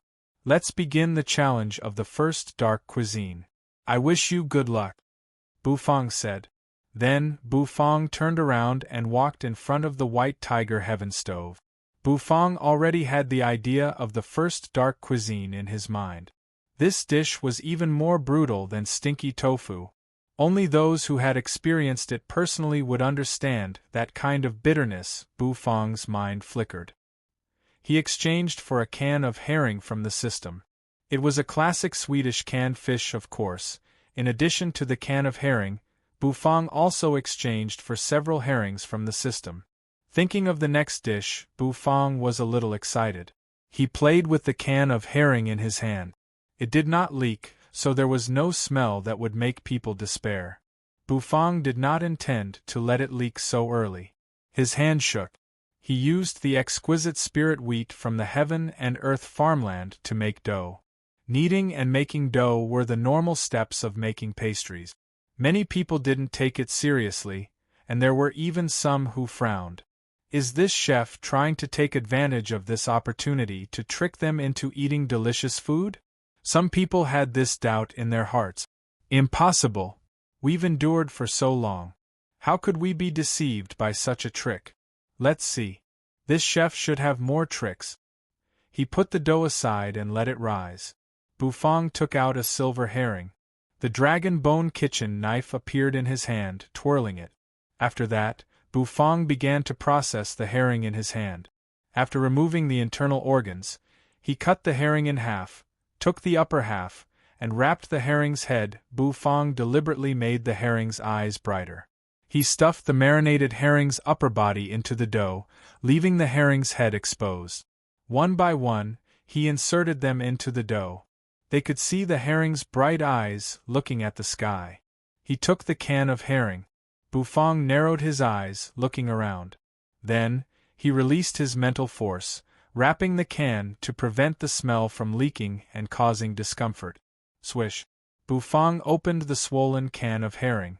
The moment he opened the can, a pungent smell rushed into Bufang's face. The corner of Bufang's mouth twitched. He rolled his eyes. The expression on his face suddenly scrunched up. It's really King Stinky. Stinky tofu is no match for this smell. It was hard to imagine the feeling when this thing was stuffed into one's mouth. Perhaps only the brave dared to eat it. The others couldn't smell it. because it was isolated by Bufang. They only saw that the moment Bufang opened the can, the expression on his face changed dramatically. His facial features seemed to be stacked together. At that moment, there seemed to be despair surging in his eyes. Xiao Ai was bewildered. She didn't know that the expressionless owner Bu could make so many expressions. But this expression, what did it mean? At the table, the 10 challengers also narrowed their eyes. They seemed to have smelled something unusual. This challenge seemed a little frightening. Bufang wrapped the can of fat herring with his divine power, took out the juicy can, dug out the center of the dough, and stuffed the herring into it. Then, the moment Bufang's face turned red, he stuffed the dough into the black turtle constellation wok and began to bake it. He exhaled softly. Bufang felt that he had been reborn. The smell was so strong that it almost made one faint. Wiping his hands with a white towel, Bufang waited for time. Owner Bu, has the challenge begun? A diner at the table asked uneasily. He seemed to be infected by the atmosphere. Don't worry. Haste makes waste. Bufang glanced at the diner and said. Master Jinyong was very calm. As an alchemist, what had he not seen? This kind of challenge was just a small matter. Time was ticking away. On the other hand, the nobles surrounding them were extremely curious. The passage of time meant that the challenge was approaching. They were very curious about this challenge. Ding! The black turtle constellation wok rang out with a crisp sound. Bufang's eyes lit up. Then, he glanced at the 10 diners at the table. His little eyes made the 10 diners' hearts sink. Even the noblewoman pursed her lips and widened her beautiful eyes curiously. You looked at Bufang and felt that Bufang was up to something. Little Hu kept squeaking. For her, only eating could relieve her worries. Phew! Bufang exhaled and rubbed his hands. Then, he slowly lifted the lid of the black turtle constellation wok.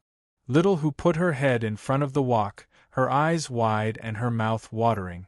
She wondered what kind of delicacy Bufang had cooked this time. The next moment, Bufang reached out and slowly pulled out a plate from the wok. On the plate there was a piece of baked pastry. The art of baking, the dough was baked to a golden color. The middle part was milky white like cream. Around the pastry there were several herring heads, standing straight up. The herring's eyes were bright, looking at the sky. The herring had also been roasted, and they gave off a strange smell. Of course, that was not the point. The point was the smell of the pastry. The moment the pastry appeared, Little Hu was stunned. In the next moment, he covered his nose with his little paws, and tears flowed down from his little eyes. He took a few steps back, and his tail drooped on the ground. White foam gushed out from her mouth. The stench from the herring pastry almost made Little Hu's heart stop beating. Bufang wrinkled his nose, looking at the 10 diners in the distance. The first challenge, dark cuisine, herring pastry. Look at the starry sky, the first person to eat the herring pastry, challenge successful. Bufang wrinkled his nose, saying, that stench really made people want to cry. Accept the challenge, brave people.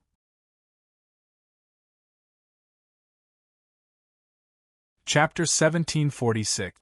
Stargazing, stargazing your sister. A dense odor gushed out, causing everyone to almost faint. The smell was especially strong, as if the smell of decay and stinky fart were piled together and released at the same time. It was as if 10,000 durians were piled up together, and the stench was fermented and then exploded at the same time. The herring heads and bright eyes made everyone feel a little scared. Damn it, these pampered nobles had never smelled such a smell before. Their hair stood on end as they quickly retreated. The nobles, who had planned to watch the fun, couldn't stand the smell at all. They circulated their divine power and sealed their 6 senses. However, what made their hair stand on end was, even with their cultivation bases, they couldn't seal the stench. It was like maggots in the bones, deeply entangling their souls. Was this a delicacy? Fairy tales were all lies. This stench was even more stinky than the cursed ditch outside District D. This chef couldn't have really moved the water from the ditch here, could he? It was really killing them. The first to be hit by the stench was Little Who. At that moment, she was so smelly that she doubted her life. The moment the stench hit her, there were only 3 thoughts left in her mind. Where am I? Who am I? Where am I then? Little Who fell straight to the ground, foaming at the mouth. Little Who swore that it was the most disgusting smell she had ever smelled in her life. She had never smelled such a stinky fart. As a chef, Bufang couldn't stand it anymore. Stinky. It was really stinky. However, he had to take out the dark cuisine that he had created, even if he had to shed tears. Stargazing was a famous dish on Earth. It was made by a top British royal chef. Herring was a favorite ingredient of Europeans, so many delicacies were derived from it. Canned herring was one, and stargazing was another. Of course, Bufang specially combined the two. He wanted these people to feel the impact of the dark cuisine from Earth. He had to admit that the stench of the stinky tofu was still a little worse than this enhanced version of stargazing. What the hell is this smell? Blarg, damn it, blarg. I can't take it anymore. Mama! It stinks. Isn't it written in the ancient books that the food cooked by chefs is fragrant? The nobles retreated as if they had seen something terrifying. Their faces darkened. They were not soul demons, so they did not crave this stinky delicacy. When the stargazy pie appeared, all of them felt their hair stand on end, and their godheads trembled violently. Bufang placed the stargazy pie on the dining table and exhaled deeply.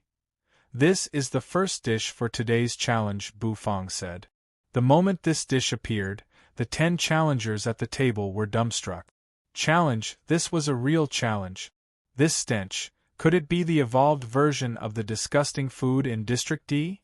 Was he not giving them a way out? No wonder this chef dared to use chaotic energy as a reward. Just the smell alone was enough to make one feel despair. However, this level of stench was enough to make them retreat? There was a look of determination in the eyes of the 10 challengers. They were not afraid of death for the chaotic energy. Zhen Yong, the alchemy master of the alchemy workshop, was calm and collected. The corners of his mouth curled up slightly as if he had everything planned out. This stench was nothing to him. It was stinky, but it was still within an acceptable range. When alchemists like them accidentally spoiled the elixir pills, that kind of smell would only be worse than this. So, just this challenge alone, I'm sorry, but I'm going to take this chaotic energy. Blarg, finally, one of the diners could not stand it anymore. His stomach churned, and he could no longer stand the stench. These people were all people with experience. Many of them had seen the disgusting food in District D. So, when they smelled the stench, they immediately thought of that food. Naturally, they could not control their stomach and were eliminated. First kill. Second kill. Third kill. When Bufang saw the 3 diners give up, cover their mouths, and run out of the table, he sighed softly. The stargazy pie had achieved 3 kills as soon as it appeared. However, there were still 7 diners left, which was beyond Bufang's expectation. Not only that, among the 7 diners, there were still 2 who were calm and not affected at all. Interesting. It's more challenging this way. The corners of Bufang's mouth twitched slightly. In the distance, the noblewoman's face darkened the moment she smelled the stench. Her beautiful face showed that she did not know whether to laugh or cry. This chef is crazy. She thought that Bufang would come up with some challenge. In the end, it was purely to disgust people. Was that a delicacy? Was there such a stinky delicacy in the world? This chef was really different from all the chefs she knew before. Which chef didn't cook delicious food for the sake of cooking fragrant dishes? In the end, this chef's dish was so stinky that it made the whole place stink. You covered her nose, not knowing whether to laugh or cry. Xiao Ai almost fainted. It turned out that Owner Bu was like this today. She finally saw his true colors. Nethery, on the other hand, was not surprised. After all, Bufang had a criminal record in the alchemy competition in the past. She had seen Bufang use stinky tofu to make others explode their furnaces, of course. The stinky tofu's stench was really nothing compared to this kind of stench. The stinky tofu's stench was acceptable. However, this King stargazy pie was simply stinky. You even suspected that this dish could not be eaten at all. That's right. There are still 7 challengers. With his hands clasped behind his back, Bufang looked at the 7 people and nodded expressionlessly.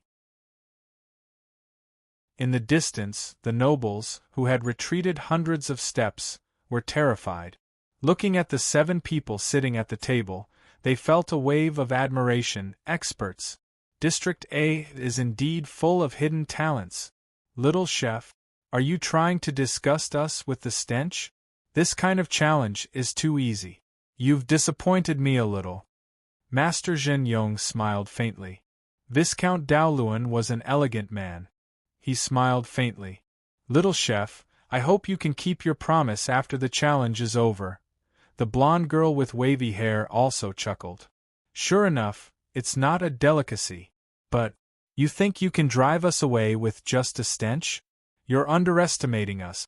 The blonde girl was quite famous in District A.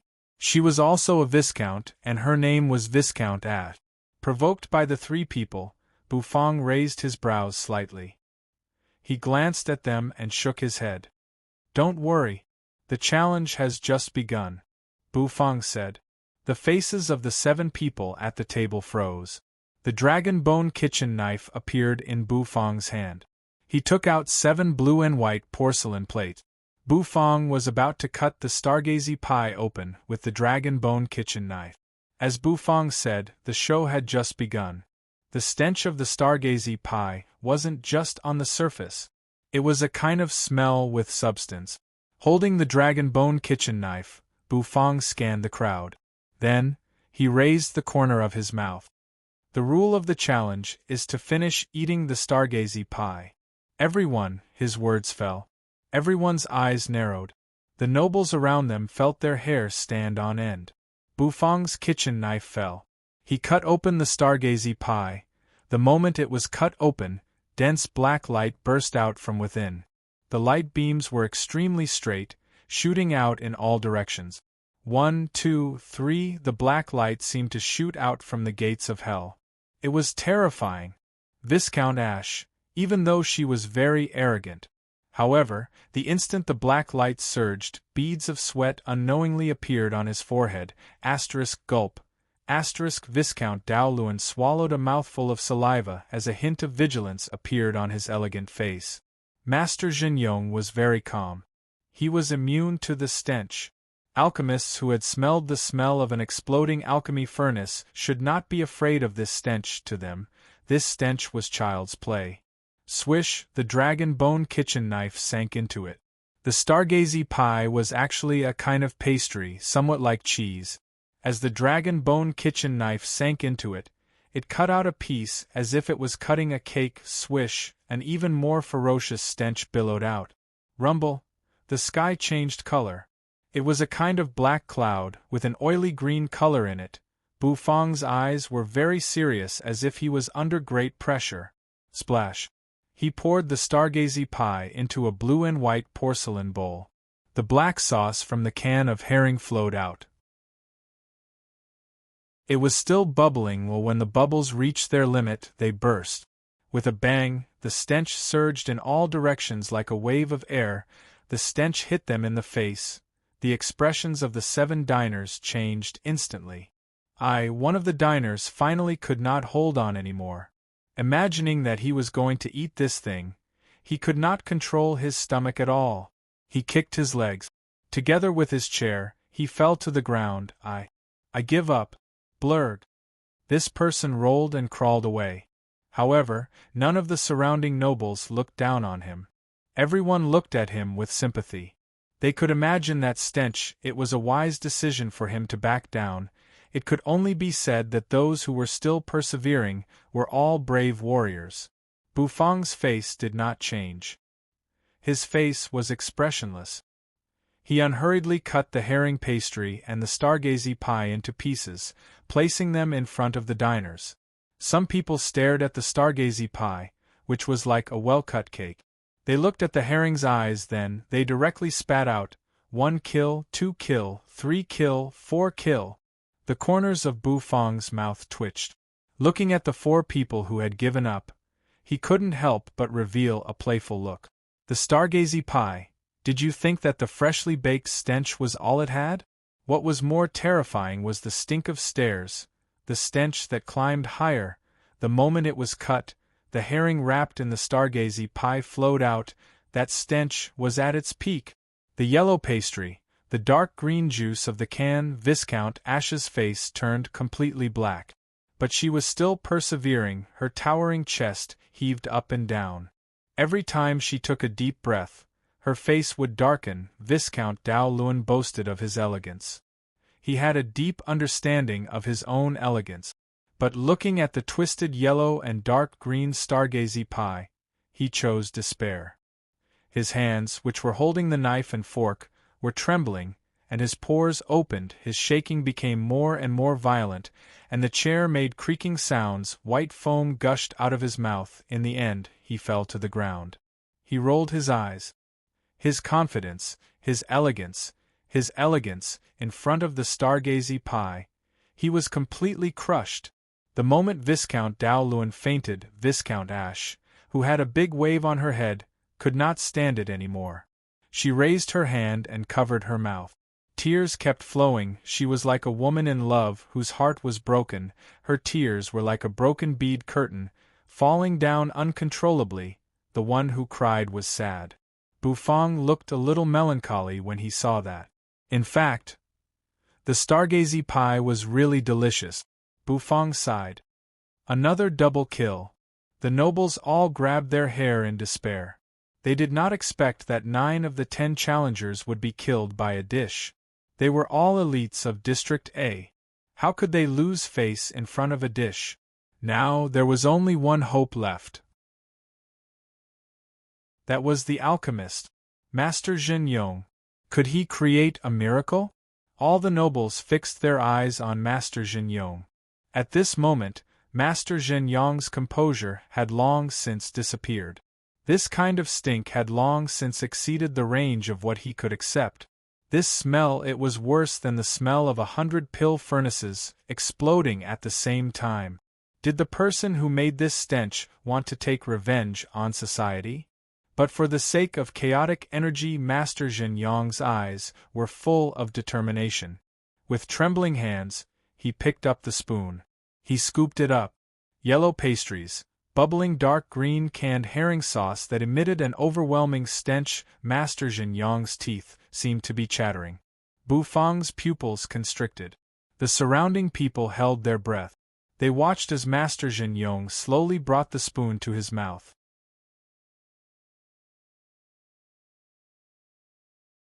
Chapter 1747. When the stench reached the extreme, it might really become a fragrance. However, that was because they had not smelled the stench today. Today, the nobles of District A suffered an unprecedented blow to their hearts. They even felt that the descriptions of food in fairy tales had completely changed. What happened to food that smelled good? Why was it that, in reality, the food cooked by this chef was actually so stinky that it had no friends? Master Zhen Yong was really brave. He even dared to stuff such a thing into his mouth. He was indeed worthy of being the chief alchemist of the alchemy workshop and the top expert of the alchemy universe. In fact, only Master Zhen Yong himself understood the grievance in his heart. The closer the food on the spoon got, the more agitated his heart became. It beat more and more violently as if it was about to jump out of his chest. That feeling could only be described as worse than death. Why did he take part in such a challenge? Why did he take it so hard? When he thought of his provocation toward Bu Fang, he began to regret it. The stench of an exploding alchemy furnace was nothing to him. He thought he could calmly face the stench of the whole universe, but the moment the stargazy pie appeared, only then did he realize he was still too young. The vastness of the universe was unimaginable. Gulp! The nobles in the distance widened their eyes and clenched their fists. They watched as Master Zhen Yong was about to stuff the food into his mouth. The juice of the canned herring was not black, but because it had been heated and through various means, its color had become a little strange. The sticky juice, which should have been transparent, was still sticky, but it had become opaque. The stargazy pie itself had an incomparably stinky smell. Together with the canned herring, the smell was like the wave stacking force, becoming more and more horrible. Master Zhen Yong's beard was trembling. In the distance, many onlookers could not help but cover their mouths and turn their heads away when they saw this scene. In the alchemy workshop, all kinds of furnace explosions rang out. They were caused by the stench. This stench it almost enveloped half of District A. It was like a nightmare. Gulp! A drop of sweat slid down Master Zhen Yong's forehead. As the sweat kept rolling down, it gradually dripped onto his neck and slid all the way to the bottom. The next moment, Master Zhen Yong shoved the food into his mouth. Boom! At that moment, Master Zhen Yong felt a stench burst out of his mouth and penetrated his whole body. At that moment, his tears flowed uncontrollably. He choked. The stench filled his nostrils and enveloped his sense of taste, making it difficult for him to breathe. He wanted to taste it. However, as his tongue moved, the smell was unimaginable, but the stench made his stomach churn uncontrollably. Master Zhen Yong's eyes widened as he fought back tears. He refused to let the tears fall. How could he give in just like that after boasting earlier?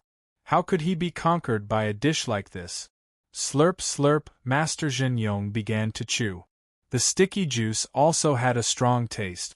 In fact, the texture was actually very good. Although there was no fragrance, the impact on the taste buds was not as severe as the sense of smell. In fact, it was delicious. However, Master Zhen Yong's mind was blank at this moment.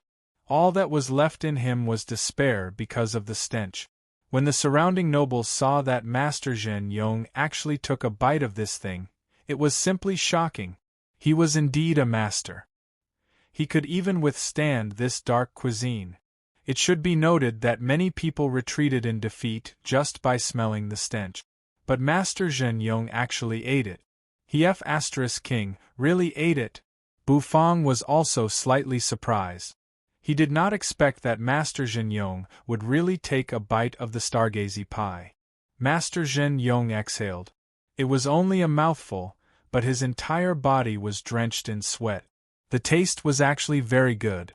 Compared to the stench, it was like heaven and earth. However, it was unacceptable to bear that stench. Master Zhen Yong swore that he would never take a second bite. The smell, it was like the torture of hell. Come on. Since you've taken the first bite, you can take the second one.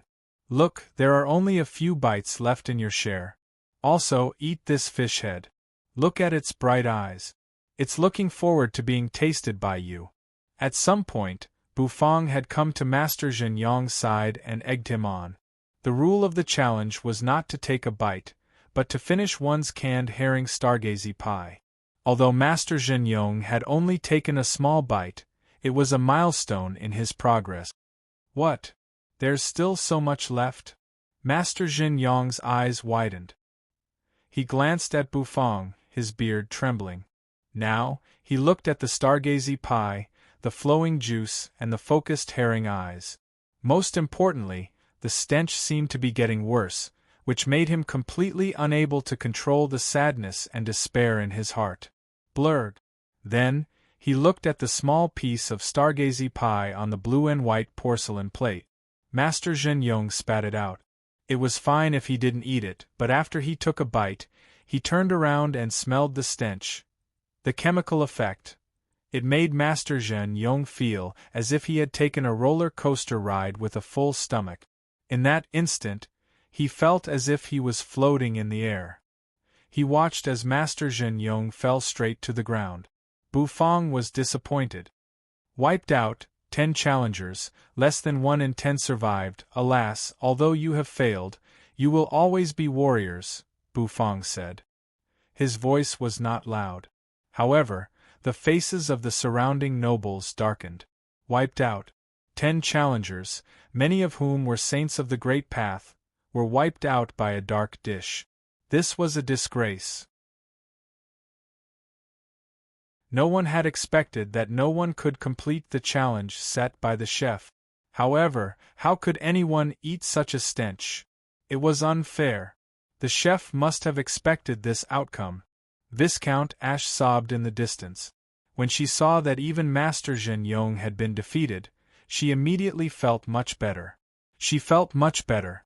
Even Master Zhen Yong, who lived in the stench of exploding furnaces all year round, was defeated by the stargazy pie. Her sobbing was not shameful. However, she was still very dissatisfied. You must be deliberately making things difficult for us. No one can complete this challenge with such a stench and dark dish, Viscount Ash said.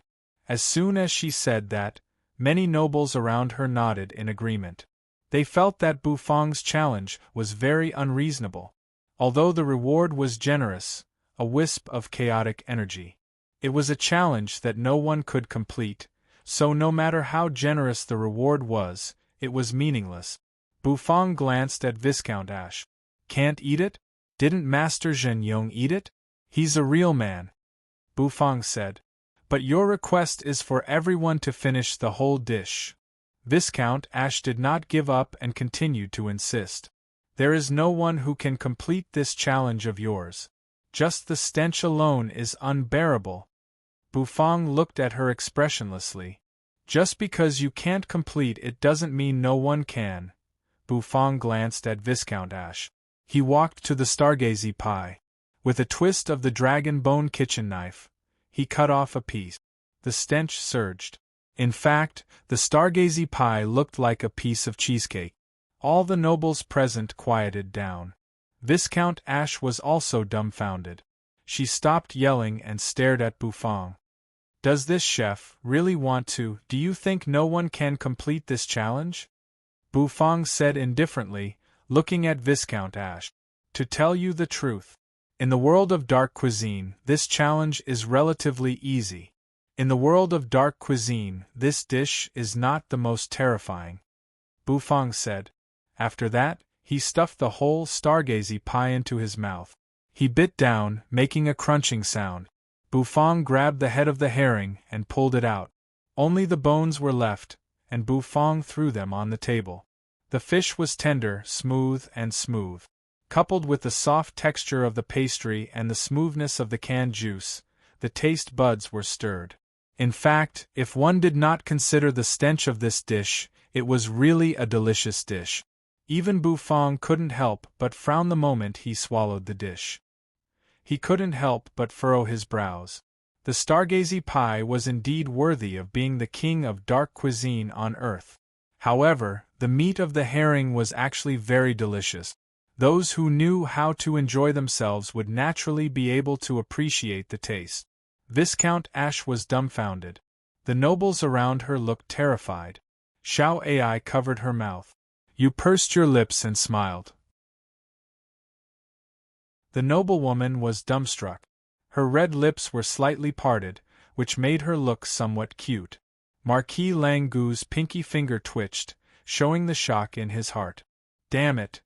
He really swallowed it in one gulp. That scared me to death. Marquis Langgu's heart skipped a beat. Master Zhen Yong, who had fainted on the table, woke up. The moment he woke up, he saw Bufang swallow the stargazy pie in one gulp. He also saw Bufang grab the fish head and pull out a string of fish bones. It was as if an asteroid had hit him in the chest. That was a moment of depression. Then, he thought of the scene when he stuffed the stargazy pie into his mouth. His stomach churned again. His eyes rolled back and he fainted again. Please don't wake me up. This world is too scary.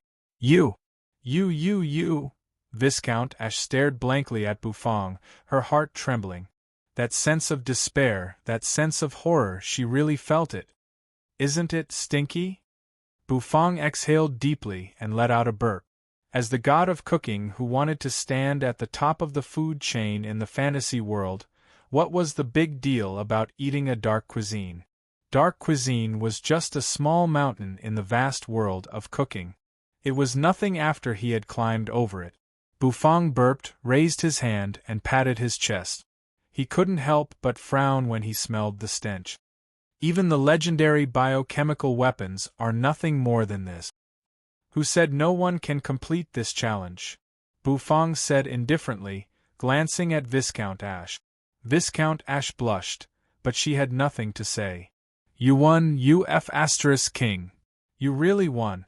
I don't want the chaotic energy anymore, okay? Actually, this dish is really good, Bufang said. Do you want to try it again? Bufang said, looking at Viscount Ash. Viscount Ash quickly shook her head like a rattle. She didn't want to experience that stench a second time. Well, in that case, today's challenge is over. It's a pity that I didn't give away the chaotic energy. It's a pity that I didn't give away the chaotic energy. Bufang put away the stargazy pie on the table.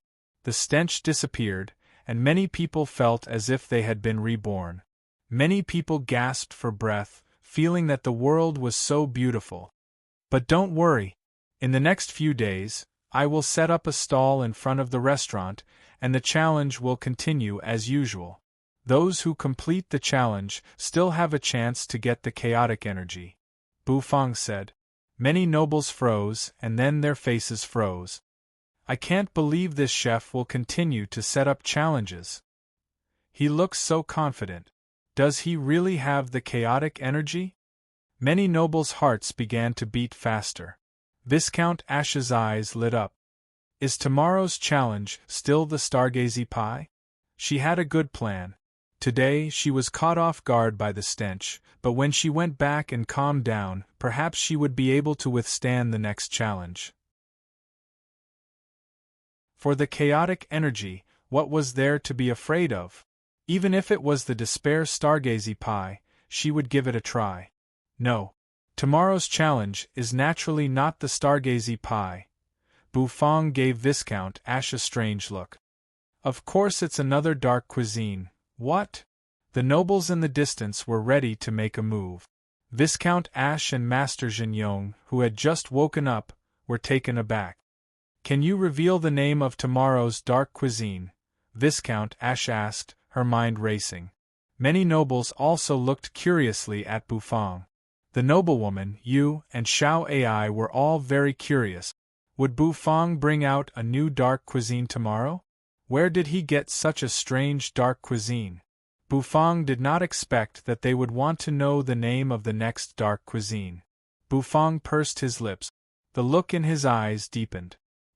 He glanced at the crowd and exhaled. Well, since you all want to know, I'll reluctantly reveal the name of the next dish. Everyone looked curiously at Bufang. According to Bufang, the stargazy pie was not the top dark cuisine. What other dark cuisine could be darker than this? It was something that could make even saints of the Great Path faint. For a moment, everyone was staring at Bufang, looking forward to the name of the dish. Many people suddenly found that they were somewhat interested in the so-called delicacies. Bufang clasped his hands behind his back and pondered for a moment. Then, he looked up with a deep look in his eyes. The next challenge dish is also the king of dark cuisine. It's called 18 Hell Curry.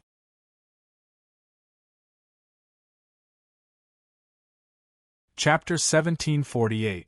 Curry? 18 Forbidden Zone? Many people present were dumbfounded. He seemed to be intimidated by the name mentioned by Bufang. Although he didn't know what it was, the name sounded more direct and impactful than Look Up at the Stars. Although he didn't know the meaning of the name, it made his heart itch. He wanted to know what this dish was as soon as possible. Is it still stinky? Viscount Ash was taken aback when she heard the name. The stench from the stargazy pie still lingered in his nose, and the stench lingering in the air had yet to dissipate. He did not know how long it would take for it to dissipate, although the stench was much weaker than before. However, the feeling of being so smelly that they had no friends still made them feel a lingering fear. Before they could digest the stargazy pie, Bufang threw out the name of the next dark cuisine. 18 Forbidden. Hell curry. Just hearing it was enough to make one's hair stand on end. Alright, time to pack up, Bufang said. He waved his hand, and with a thought, the table, the stove, and everything else disappeared. The nobles looked at each other as if they were still shocked by the name.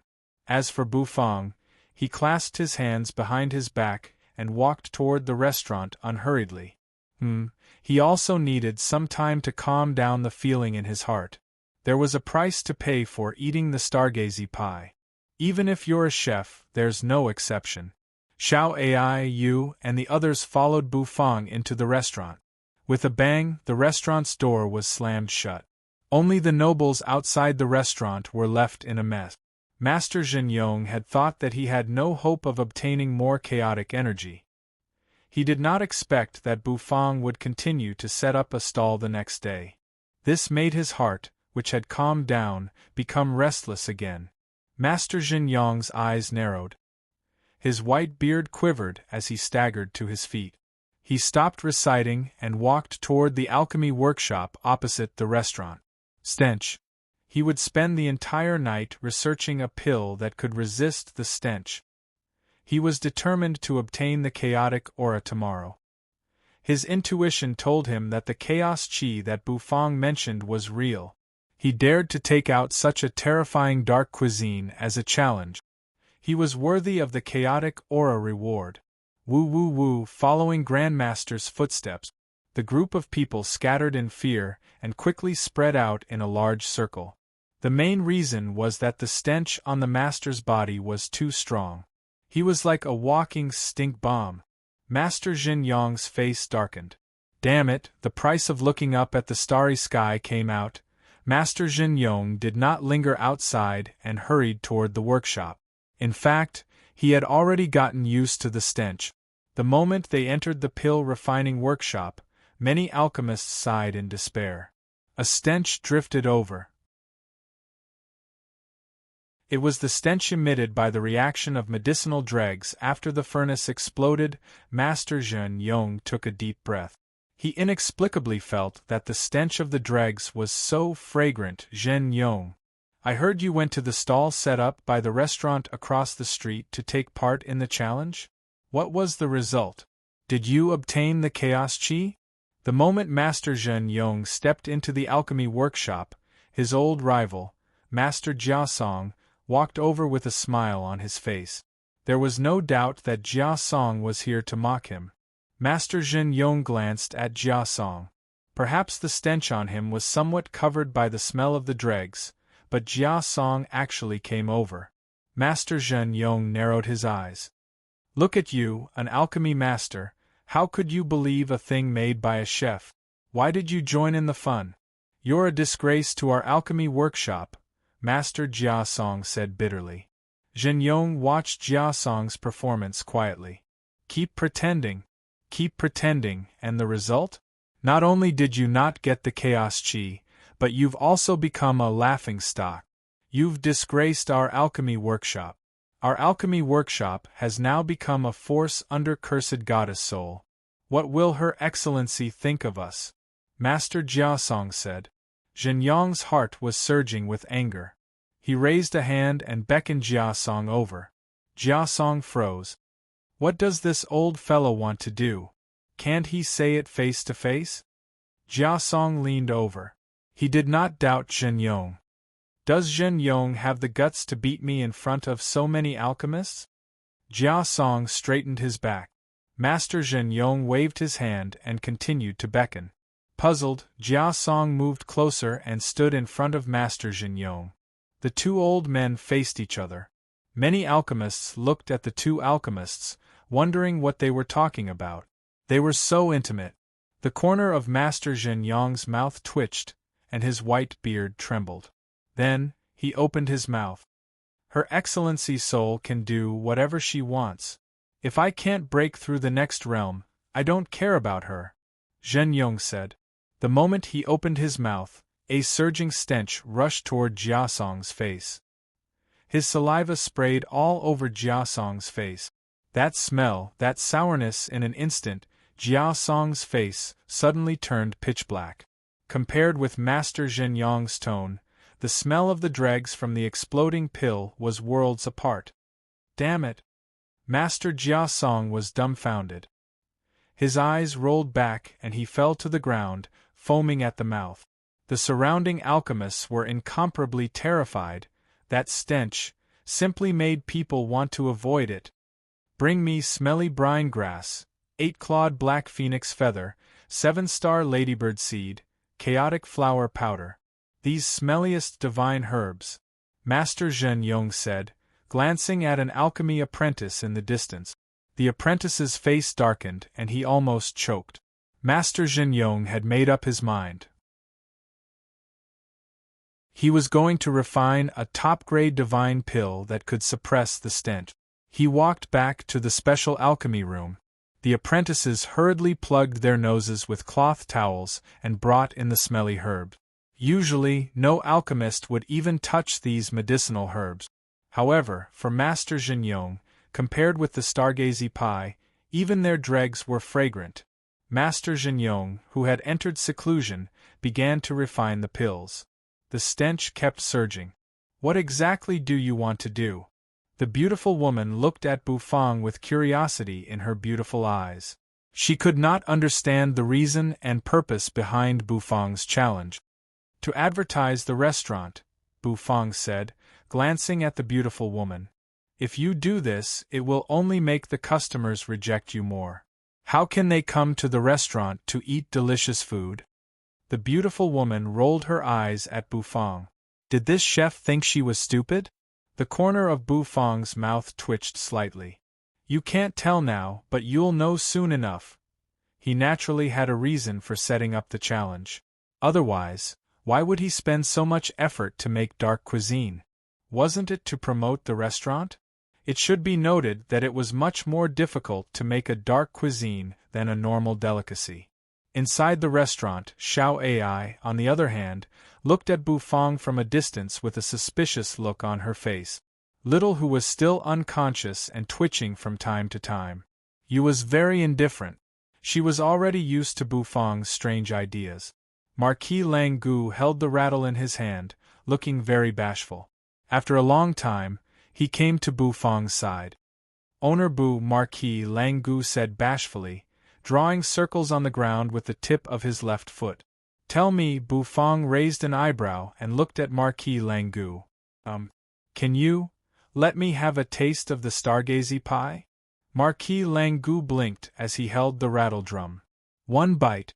Just one bite will do. What the hell? Bufang was a little confused. Xiao Ai, the noblewoman, and the others widened their eyes as they looked at Marquis Lang Gu incredulously. Can't I have one bite? Then half a bite? Marquis Lang Gu asked cautiously. Sure. But you have to go out to eat. Bufang gave Marquis Lang Gu a strange look. I can't believe this guy likes to eat the stargazy pie. It's such a stinky dish. Does he have a masochistic trait? Bufang brought Marquis Lang Gu to the restaurant. He took out a blue and white porcelain plate with a piece of stargazy pie dripping with sticky sauce. The fish tilted its head up and looked at the sky. Marquis Lang Gu rubbed his hands and took the stargazy pie that Bufang handed him. Then, he ran to the side and began to gorge himself on it. Looking at his appearance, he was eating while crying because of the stench, but his face was strangely red. Bufang breathed a sigh of relief. Good, I don't have to taste the dish myself in the next challenge. Bufang nodded expressionlessly. After that, he returned to the restaurant. He began to prepare for tomorrow's challenge. After that, he went back to his room to catch up on sleep. And that night, District A was destined to be turbulent. Boom! A loud explosion rang out in the alchemy workshop. The stench billowed in all directions, and the alchemists fled in a panic. A burst of laughter rang out from the workshop. Ha ha ha ha! I've finally succeeded. The divine pill is finally complete. Tomorrow, I must survive the challenge and obtain the chaotic energy. In the Viscount's mansion, a voluptuous beauty took a deep breath, and the towering waves on her chest undulated. Her dark blue eyes shone brightly. Tomorrow, I won't flinch. Even if it's not for the chaotic energy, I'll fight for it. Today, she was really too embarrassing. When had she, Viscount Ashe, ever lost face like this? Tomorrow, she must conquer that stinky chef. Viscount Douwluin looked at his elegant reflection in the mirror, looking a little melancholy. In fact, he was already retreating. He did not want to participate in tomorrow's challenge. However, for the sake of face, to save his image, he had to go. Did he want others to think that he, Viscount Douwluin, had been frightened by a stinky dish? No. He, Viscount Douwluin, was not afraid of anything other than the Queen of Curses. In the mirror, Viscount Douwluin clenched his fists. He took a deep breath. Come on. The next day at dawn, the whole District A was boiling with excitement. The street where the restaurant was located was packed with people. A sea of people had already gathered in front of the alchemy workshop, and a large circle had formed in front of the restaurant, making it look like a fighting ring. Those who did not know better would think that they had really come to the fighting ring. Some nobles were already waiting with projection arrays. Yesterday's challenge had shocked many nobles in District A. They regretted not spreading this interesting challenge to others. Of course, the stench they smelled also made them want to spread the news. Of course, they had to be abused together. It was healthier to smell that stench. Outside the restaurant, many of the contestants were already ready and waiting for the right moment to strike. There were 10 of them. Among them were 3 familiar figures. Master Jinyong closed his eyes to rest. His whole body exuded a twisted stench. Apparently, he had worked hard all night to refine a pill that could suppress the stench. Today, he would pass the challenge with one move. Viscount Ashe was a woman, but she didn't back down. Instead, she came to challenge him again. This caused many people to cry out in surprise. Viscount Douwluin was extremely elegant. He smiled gently and waved at many beautiful women, causing them to scream. The projection formation caught sight of them. The scene spread throughout Void City in an instant. Except for District D. Many nobles in District C and District B saw the scene through the projection array. They were a little confused. What was going on? However, after hearing the explanation from the nobles, many people burst into an uproar. Which King chef is it this time? This chef really knows how to stir up trouble. He actually set up a challenge this time, and the winner will get chaotic energy? Damn it! I want to go to District A. No one can stop me. Why didn't he hold such a good thing in District B? The nobles in the other districts were in an uproar. How could they not know the name of Bufang? But today, Bufang's behavior pained them. The chaotic energy. Many people yearned for it very much. However, when these people learned that many viscounts had been defeated, they became even more curious. The projection array pointed straight at the restaurant's entrance. The projection array was facing the entrance of the restaurant. The door creaked open. The door of the restaurant creaked open. In the restaurant, a figure was walking slowly. Bufang had a good night's sleep. Today, he was going to seriously prepare for today's dark cuisine. He saw a large group of people outside. The corner of his mouth twitched. He knew that he had aroused the interest of the people in District A. The second day of the Dark Cuisine Challenge begins now. 10 challengers. Are you ready to feel despair?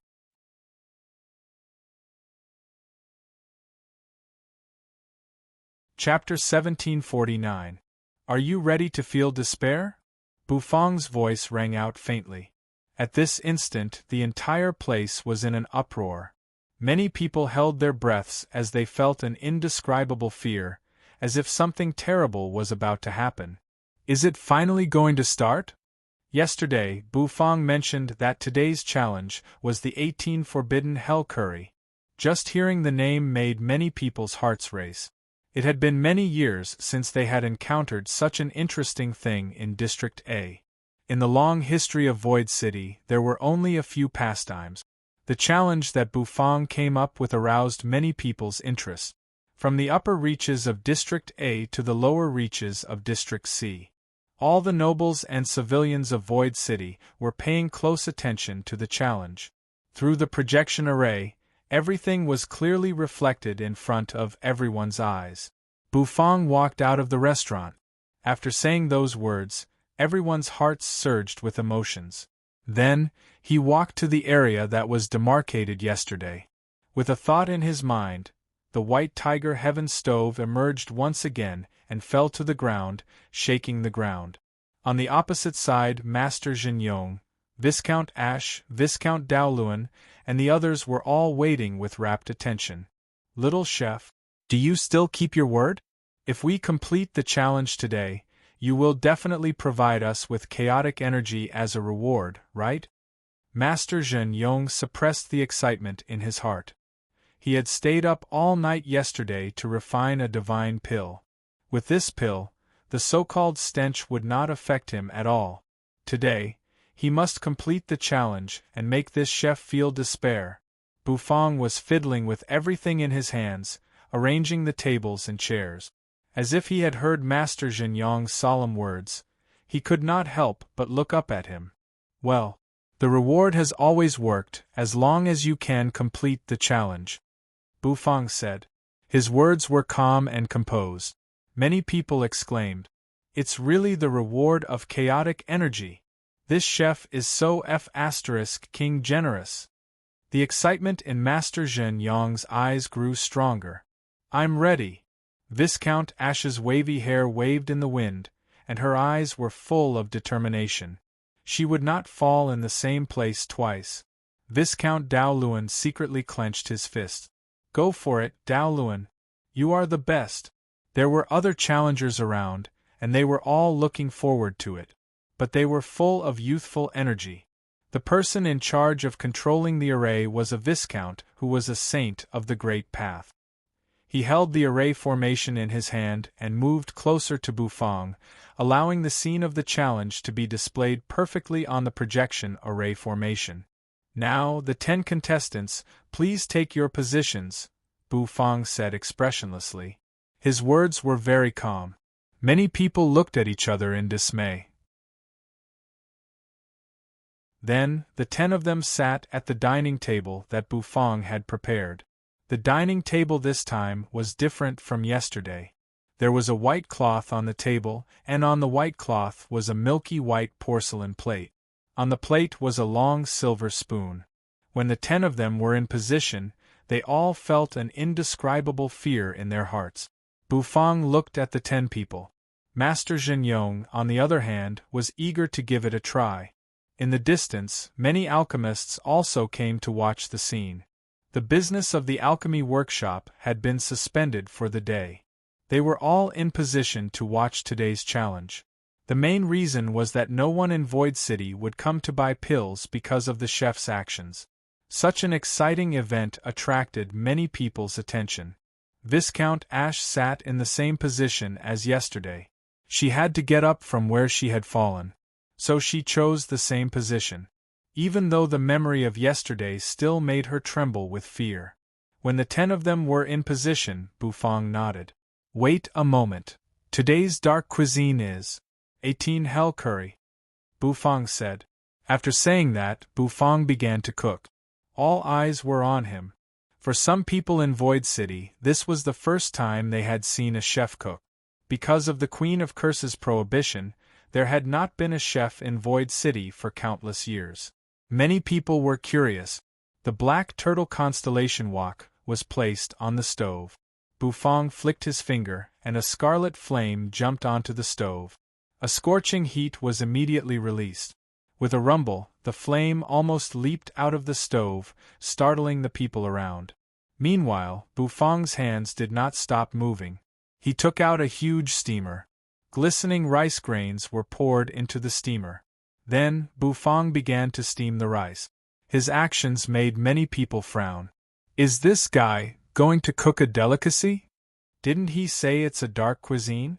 If it's a delicacy, doesn't that mean he has betrayed the queen's faith? No, no. Let's wait and see. If it's really a delicacy, this chef has broken the rules.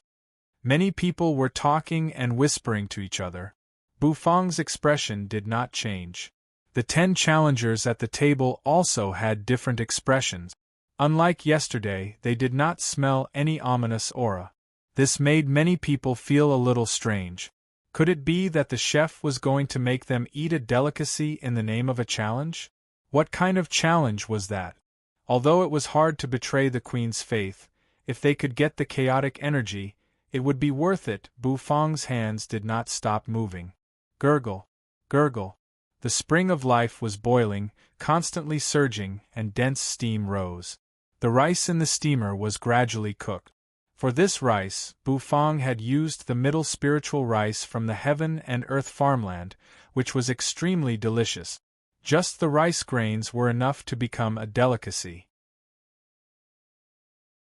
However, to take care of these challengers, Bufang reluctantly took out the rice grains. Boom! Bufang held the steamer with both hands, taking it out of the Black Turtle constellation wok. Water flowed from the bottom of the steamer as Bufang placed it aside. After cleaning the Black Turtle constellation wok, Bufang began to prepare the main dish. 18 Hell Curry. It was different from the Stargazy pie. Or rather, they were two different extreme dark cuisines. The Stargazy pie was so stinky that it had no friends.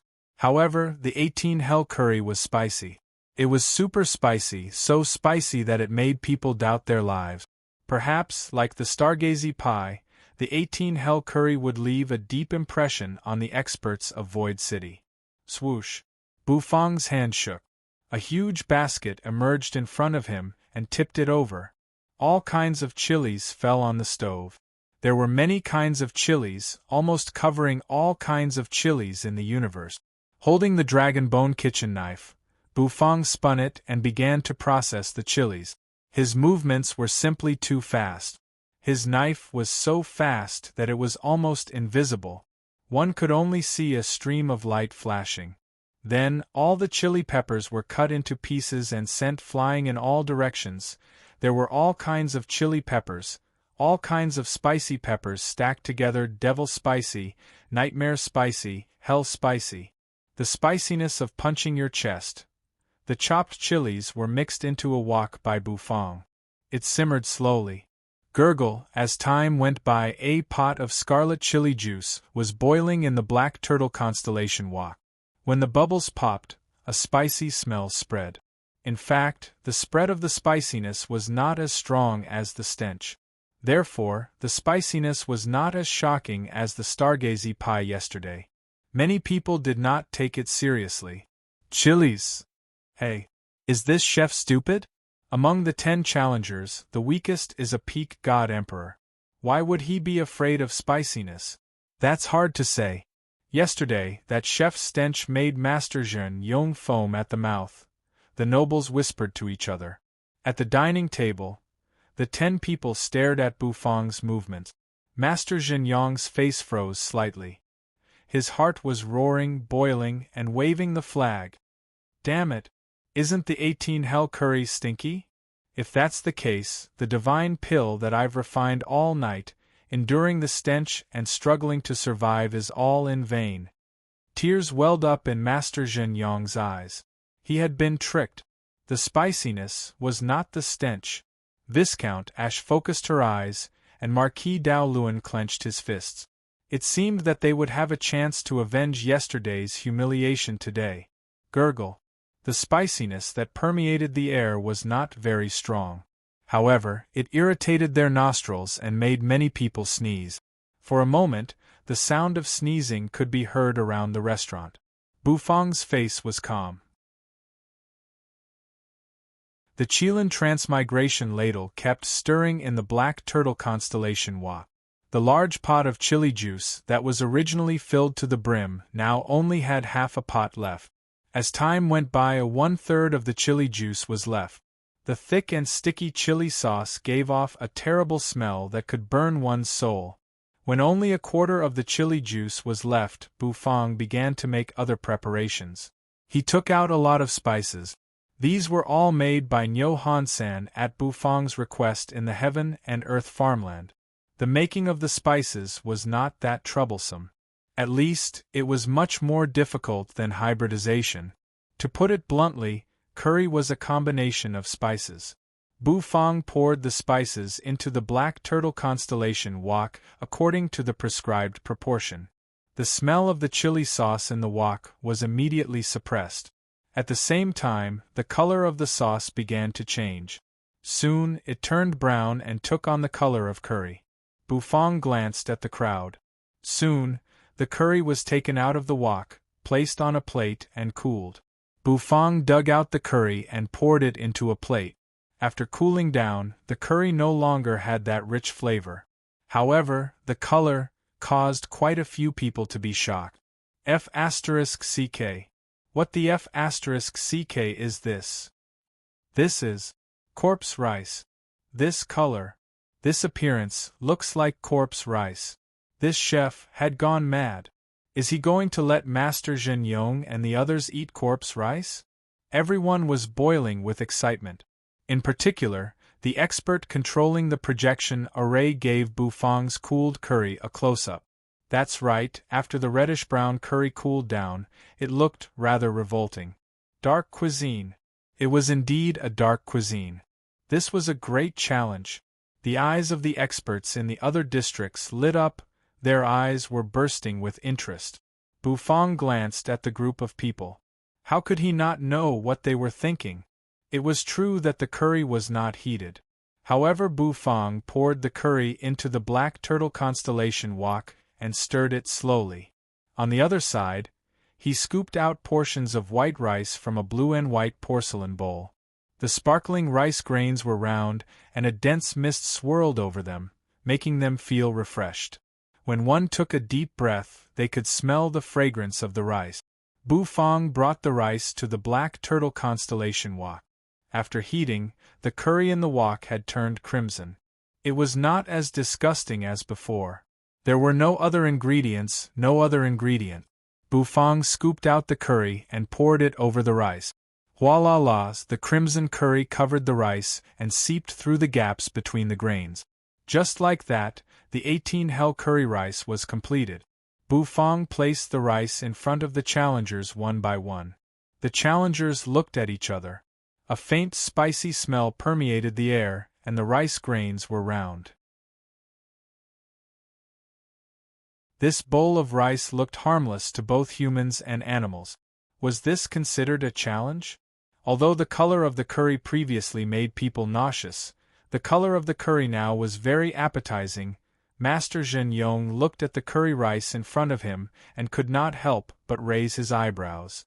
He wondered what Bufang was up to. Xiao Ai Yu and the noblewoman also looked around curiously. Bufang clapped his hands and walked to a corner of the table with them clasped behind his back. The second dark cuisine, the 18-hell curry rice, is done. Everyone, if anyone can finish all the curry rice without leaving a single grain of rice, it will be judged as a success. In addition, there is a glass of ice water beside your plate. Everyone has 2 chances to drink water. Remember, only 2 chances. If you drink more than 2 times, you will be eliminated. More than that and you'll be eliminated, Bufang said, his eyes sweeping over the 10 challengers. Everyone was taken aback. They could drink water? It was common knowledge that drinking water could alleviate the spicy taste, which reduced the difficulty of the challenge. Don't think too much. I'm only providing you with water to prevent you from losing your sense of taste due to the spiciness. Bufang said with a straight face. Everyone, take your places. Now, the 18-hell curry rice challenge begin. You're tuning in to the Phoenix Knights YouTube channel. Don't forget to subscribe and join us on this journey to catch the most captivating stories.